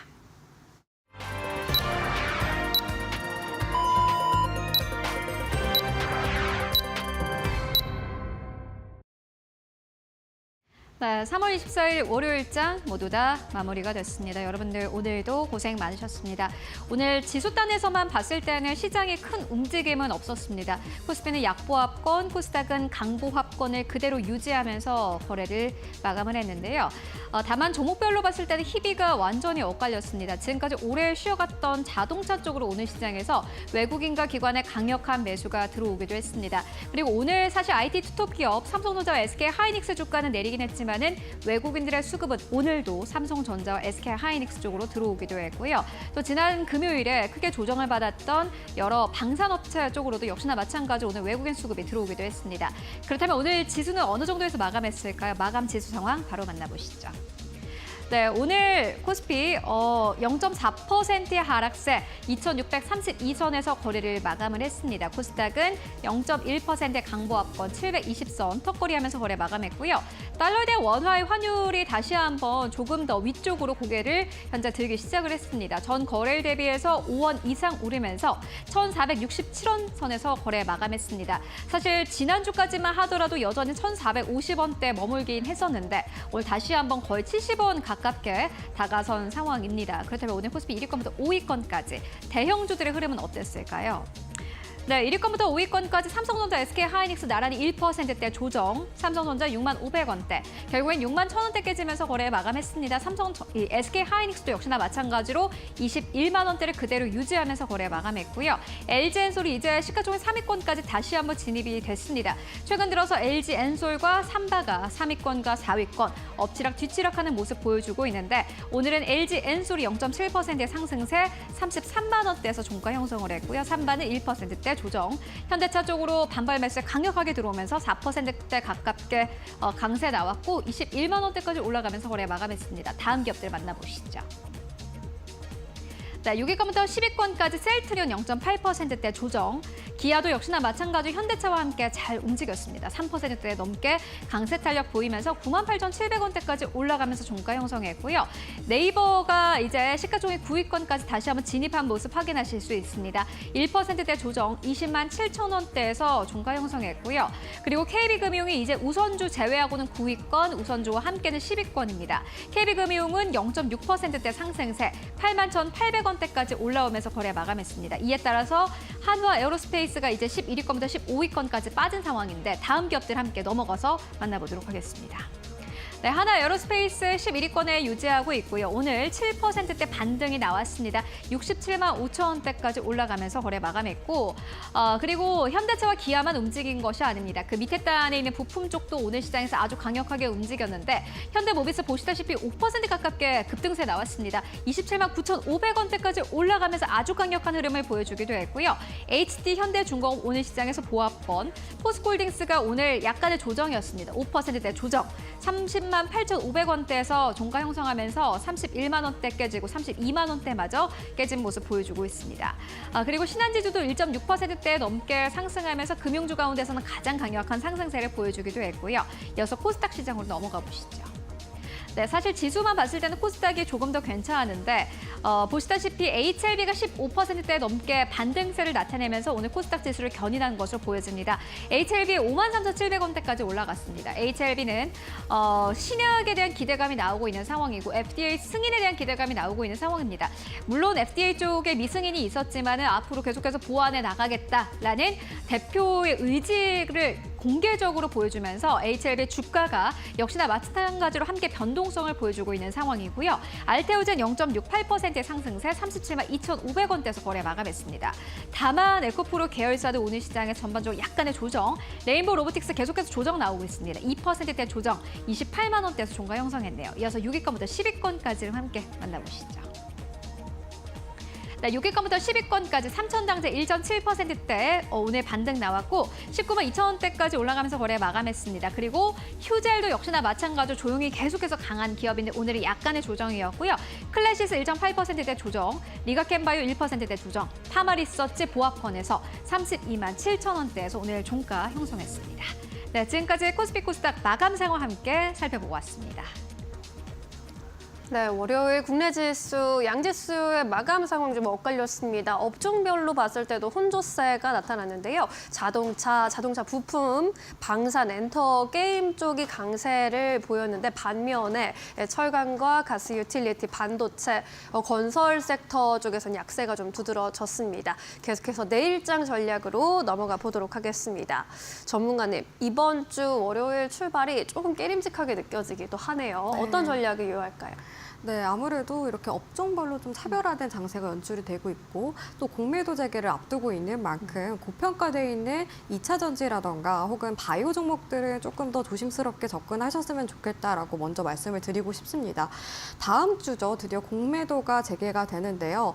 이번에 공매도가 재개가 되는 건 1년 5개월 만이고요. 전 종목이 재개가 되는 건 5년 만입니다. 뭐 장기적인 관점에서 긍정적인 것들도 있겠지만 고평가된 섹터들 위주로 조정을 많이 받을 가능성이 높고요. 그중에서 바이오주들 같은 경우는 고평가된 기업들이 굉장히 많이 있잖아요. 변동성에 있어서 주의를 하셨으면 좋을 것 같습니다. 특히 2021년에도 공매도가 재개를 했을 당시에도 바이오주가 급락하는 움직임이 연출이 됐습니다. 아무래도 바이오주들 같은 경우에는 뭐 실적이라던가 재무적인 부분에서 안 좋은 기업들이 많이 있는데 임상시험 기대에 따라서 주가가 많이 올라가기도 하죠. 그만큼 고평가된 기업들이 많이 있습니다. 공매도의 경우 주가가 하락할 가능성이 높은 종목들 위주로 타깃이 되기 때문에 바이오주들을 조심해야 된다라고 말씀을 드리고 있고요. 최근 들어서 특히나 이제 대체거래에 대한 것들이 많이 증가를 하고 있습니다. 대차거래 잔액이 7% 정도 한 달 사이에 증가를 했는데요. 대차거래라는 거는 투자자가 보유한 주식을 일정 기간에 빌려주거나 빌려오는 거래를 의미합니다. 그만큼 공매도 재개를 앞두고 움직임이 나오고 있다라고 볼 수가 있습니다. 이뿐만이 아니라 2차 전지 같은 경우 2차 전지 붐 이후에 주가가 많이 빠지기는 했지만 여전히 고평가된 기업들이 많이 있습니다. 특히나 뭐 PBR이라는 거, PER 같은 경우 굉장히 높은 기업들이 많이 있는데요. 그래서 2차 전지 종목들도 아무래도 공매도에 타깃이 될 가능성이 높습니다. 보유자분들은 주의를 하셨으면 좋을 것 같고요. 이러한 장세에서 사실 낙폭 과대 종목들이라던가 저평가된 종목들 위주로 접근을 하시는 게 오히려 좋지 않을까라고 전략적인 측면에서도 말씀을 드리도록 하겠습니다. 네. 그리고 이번 주 같은 경우 이제 미국에서 경제 지표가 지표가 많이 발표가 됩니다. 뭐 제조업 PMI라던가 소비자 신뢰지수 이런 것들이 발표가 되는데요. 특히 소비자 신뢰지수의 경우에는 이번에 예상보다 많이 둔화가 될 걸로 보입니다. 예상치가 94.2로 기록할 걸로 보이는데 전달에는 98 정도였는데 예상치가 굉장히 낮은 수치로 기록을 할 걸로 전망이 되고 있습니다. 그만큼 소비가 많이 둔화되고 있는 추세다라고 볼 수가 있겠고요. 특히 금요일에는 PCE 지수가 발표가 됩니다. 제가 물가 지표에 있어서 가장 중요한 지표라고 말씀을 드렸는데요. 소비자 물가 지수 같은 경우에 특정 업종 위주로 많이 좀 지수가 만들어지는데 이 PCE 물가 지수는 이제 소비자들의 패턴을 알아볼 수 있는 지수라고 말씀을 드렸습니다. 그만큼 연준 측에서는 굉장히 많이 활용하는 지표인데요. 이게 예상치와 부합하는지 봐야 될 것 같은데 이번에 2월 근원 PCE 물가 같은 경우에는 전년 대비 2.7% 상승을 예상을 하고 있습니다. 예상치와 부합하는지 확인을 하시고 경제지표 발표에 따라서 시장이 많이 움직이는 만큼 우리가 뭐 주식 주가 차트라던가 이런 것들도 굉장히 중요하긴 하지만 경제지표도 꼼꼼하게 따져보고서 전략을 세웠으면 좋겠습니다. 네. 공매도 재개에 따라서 조정 가능성에 유의해야 한다라는 말씀을 전문가분들이 계속 해주고 계십니다. 고평가되고 있는 바이오주, 2차 전지주 안에서 변동성은 우리가 예견해 볼 수 있는 부분이기 때문에 미리 피할 수 있으면 좀 피하는 게 좋을 것 같고요. 지금 이 시점에선 저평가 종목 위주의 접근이 좋겠다라는 의견 제시해 주셨습니다. 앞으로의 지표도 함께 잘 체크해 보시죠. 내일장의 시초가 공략주로 이제 넘어가서 어떤 종목으로 이제 내일 좀 준비해 보는 게 좋을지 궁금한데 어떤 종목 준비해 보셨을까요? 네, 오늘은 안랩을 준비해 왔는데요. 안랩 같은 경우는 사실 정치 테마주로도 많이 알려져 있는 만큼 좀 걱정하시는 분들도 계시겠지만 오늘 안랩은 제가 소개를 해드릴 때 이제 뭐 실적 측면이라던가 혹은 성장성 측면에서 많이 말씀을 드리도록 하겠습니다. 안랩의 경우에는 V3로 유명하죠. 저 같은 경우에도 이제 노트북이라던가 핸드폰에 악성 앱이 있을 걱정 때문에 V3를 깔아서 확인하는 경우가 많이 있는데요. 이런 보안 소프트웨어를 만들고 판매하는 업체라고 보시면 될 것 같고요. 최근 들어서 증권 거래가 많이 증가됨에 따라서 사칭 앱이 증가하고 있습니다. 특히 공모주 청약 많이 하시는 분들은 이제 증권사를 많이 활용을 하시는 경우가 있는데 이런 사칭 앱이 증가함에 따라서 개인정보에 대한 유출이 커지고 있는 상황입니다. 근데 이제 안랩에서 V3 모바일 시큐리티의 경우 이런 해당 악성 앱을 진단하고 찾아내는 기술을 갖고 있는데요. 그래서 증권 거래가 증가함에 따라서 오히려 안랩도 수혜를 받을 가능성이 높다라고 생각이 들어서 오늘 안랩을 또 가지고 왔고요. 그리고 AI 시장이 지금 계속해서 성장세를 보이고 있고 특히 생성형 AI에 대한 기대감이 커지고 있는 상황입니다. 긍정적인 것들이 많이 있지만 사실 부정적인 것들도 많이 있어요. 이렇게 생성형 AI가 많이 만들어짐에 따라서 조금 더 악성 해킹이라던가 그런 것들이 정말 증가하고 있는 추세인데요. 이에 따라서 안랩의 기술이 더 부각이 될 가능성이 높다라고 생각을 하고 있습니다. 작년 상반기 기준으로 한국인터넷진흥원에 따르면 이제 사이버 침해 사고가 전년보다 35%나 증가를 했다고 합니다. 그만큼 생성형 AI를 통해서 사이버 침해가 굉장히 증가하고 있고 이 안랩 같은 경우 이런 것들을 방지하기 위해서 인텔리전스 서비스를 통해서 최신 공격 기법을 파악하고 그리고 AI와 관련된 보안 위협에 대해서 대비를 하고 있는 상황인데요. 그래서 AI 시장이 커지고 있는 만큼 안랩의 기술력도 부각이 될 가능성이 높아서 안랩의 두 번째 투자 포인트로 말씀을 드리도록 하겠습니다.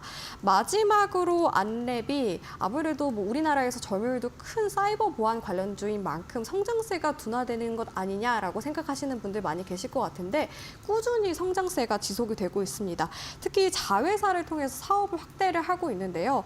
안랩 같은 경우 4개의 자회사를 가지고 있고요. 작년 10월 달의 경우 사우디아라비아 보안 업체와 합작법인 라킨을 설립하기도 했습니다. 작년 기준으로 라킨은 135억 원 정도 실적을 달성을 했는데요. 안랩은 이런 자회사에 따라서 실적의 개선세를 보이고 있는데 작년 기준 매출액의 경우 8% 증가를 했고 영업이익 같은 경우는 4% 정도 증가를 했습니다. 4분기 기준으로 했을 때 매출액이 전년 대비 20% 증가를 했고 영업이익이 34%나 증가세를 보이고 있습니다.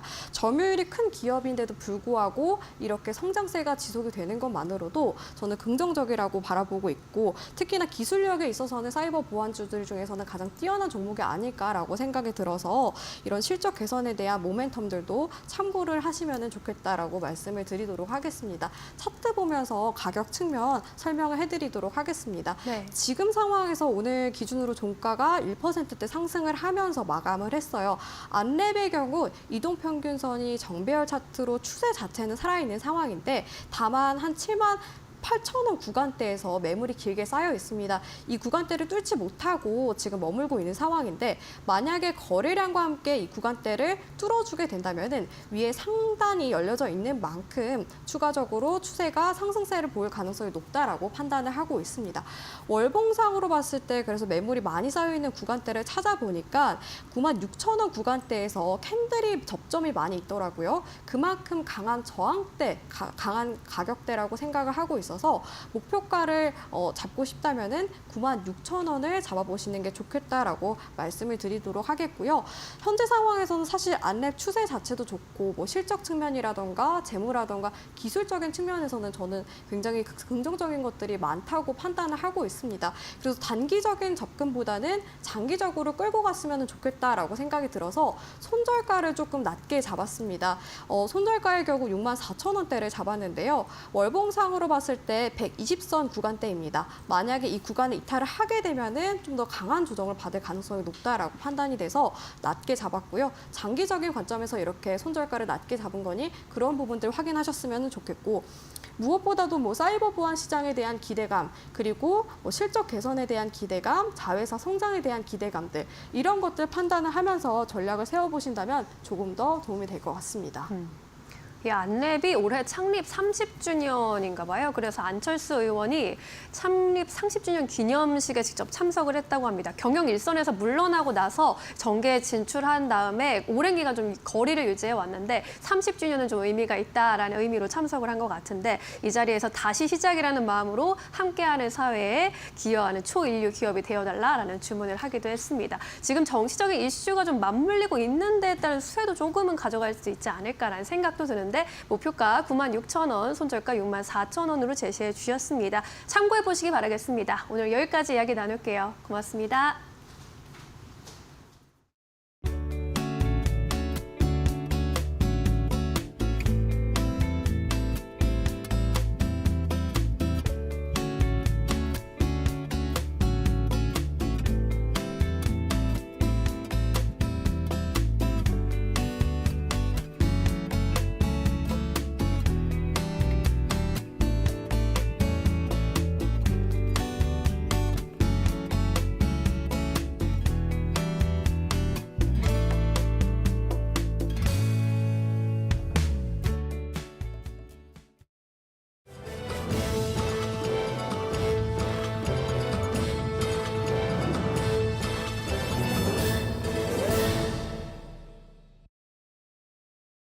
계속해서 이데일리 TV 뉴스 전해드립니다.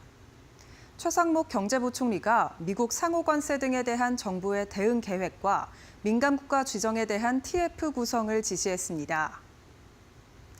최 부총리는 이날 열린 대외경제 현안 간담회에서 미국이 한국을 민감국가로 지정한 것에 대해 관계기관을 중심으로 정부 합동 TF를 구성하고 신속한 협의를 할 것을 지시했습니다. 또 안덕근 산업통상자원부 장관은 이날 방미 결과를 보고하고 다음 달 2일로 예고된 미국의 상호 관세 발표에 한국이 피해가기란 어려울 것으로 보인다며 한국의 우호적인 대우를 재차 미국 측에 요청했다고 밝혔습니다. 오늘 대체거래소의 종목이 확대되며 넥스트레이드 프리마켓의 거래 대금이 지난주 10배 넘게 오르며 큰 폭으로 증가했습니다. 24일 넥스트레이드에 따르면 프리마켓에서 약 276억 주가 거래되며 거래대금 기준으로 1,300억 원이 넘는 수준의 거래가 이루어졌습니다. 이는 오늘부터 매매 체결 대상 종목이 기존 110개 종목에서 350개 종목으로 대폭 늘어나고 삼성전자, SK하이닉스 등이 포함되었기 때문으로 파악됩니다. 거래대금 규모로는 HLB, 삼성전자, 한화에어로스페이스, SK하이닉스, 한화시스템 순으로 많았습니다. SK 브로드밴드가 아시아와 미국을 연결하는 국제 해저 케이블 E2A를 구축하는 계약을 체결했습니다.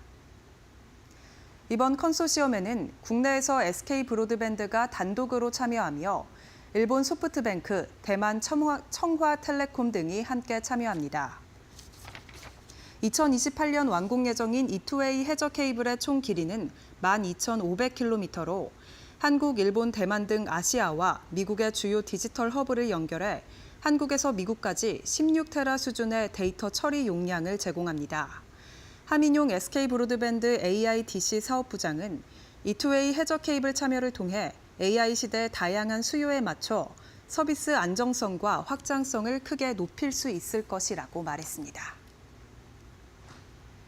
금융기술 서비스 기업 더즌이 코스닥 시장 상장 첫날인 오늘 장 초반 25%대 강세를 보였습니다.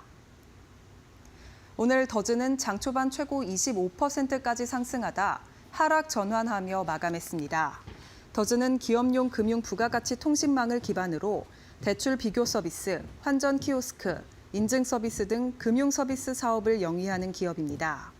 기관 투자자 대상 수요 예측 결과 경쟁률은 461.95대 1을 기록하고 공모가가 희망 범위 하단에 미치지 않는 9,000원으로 확정됐습니다.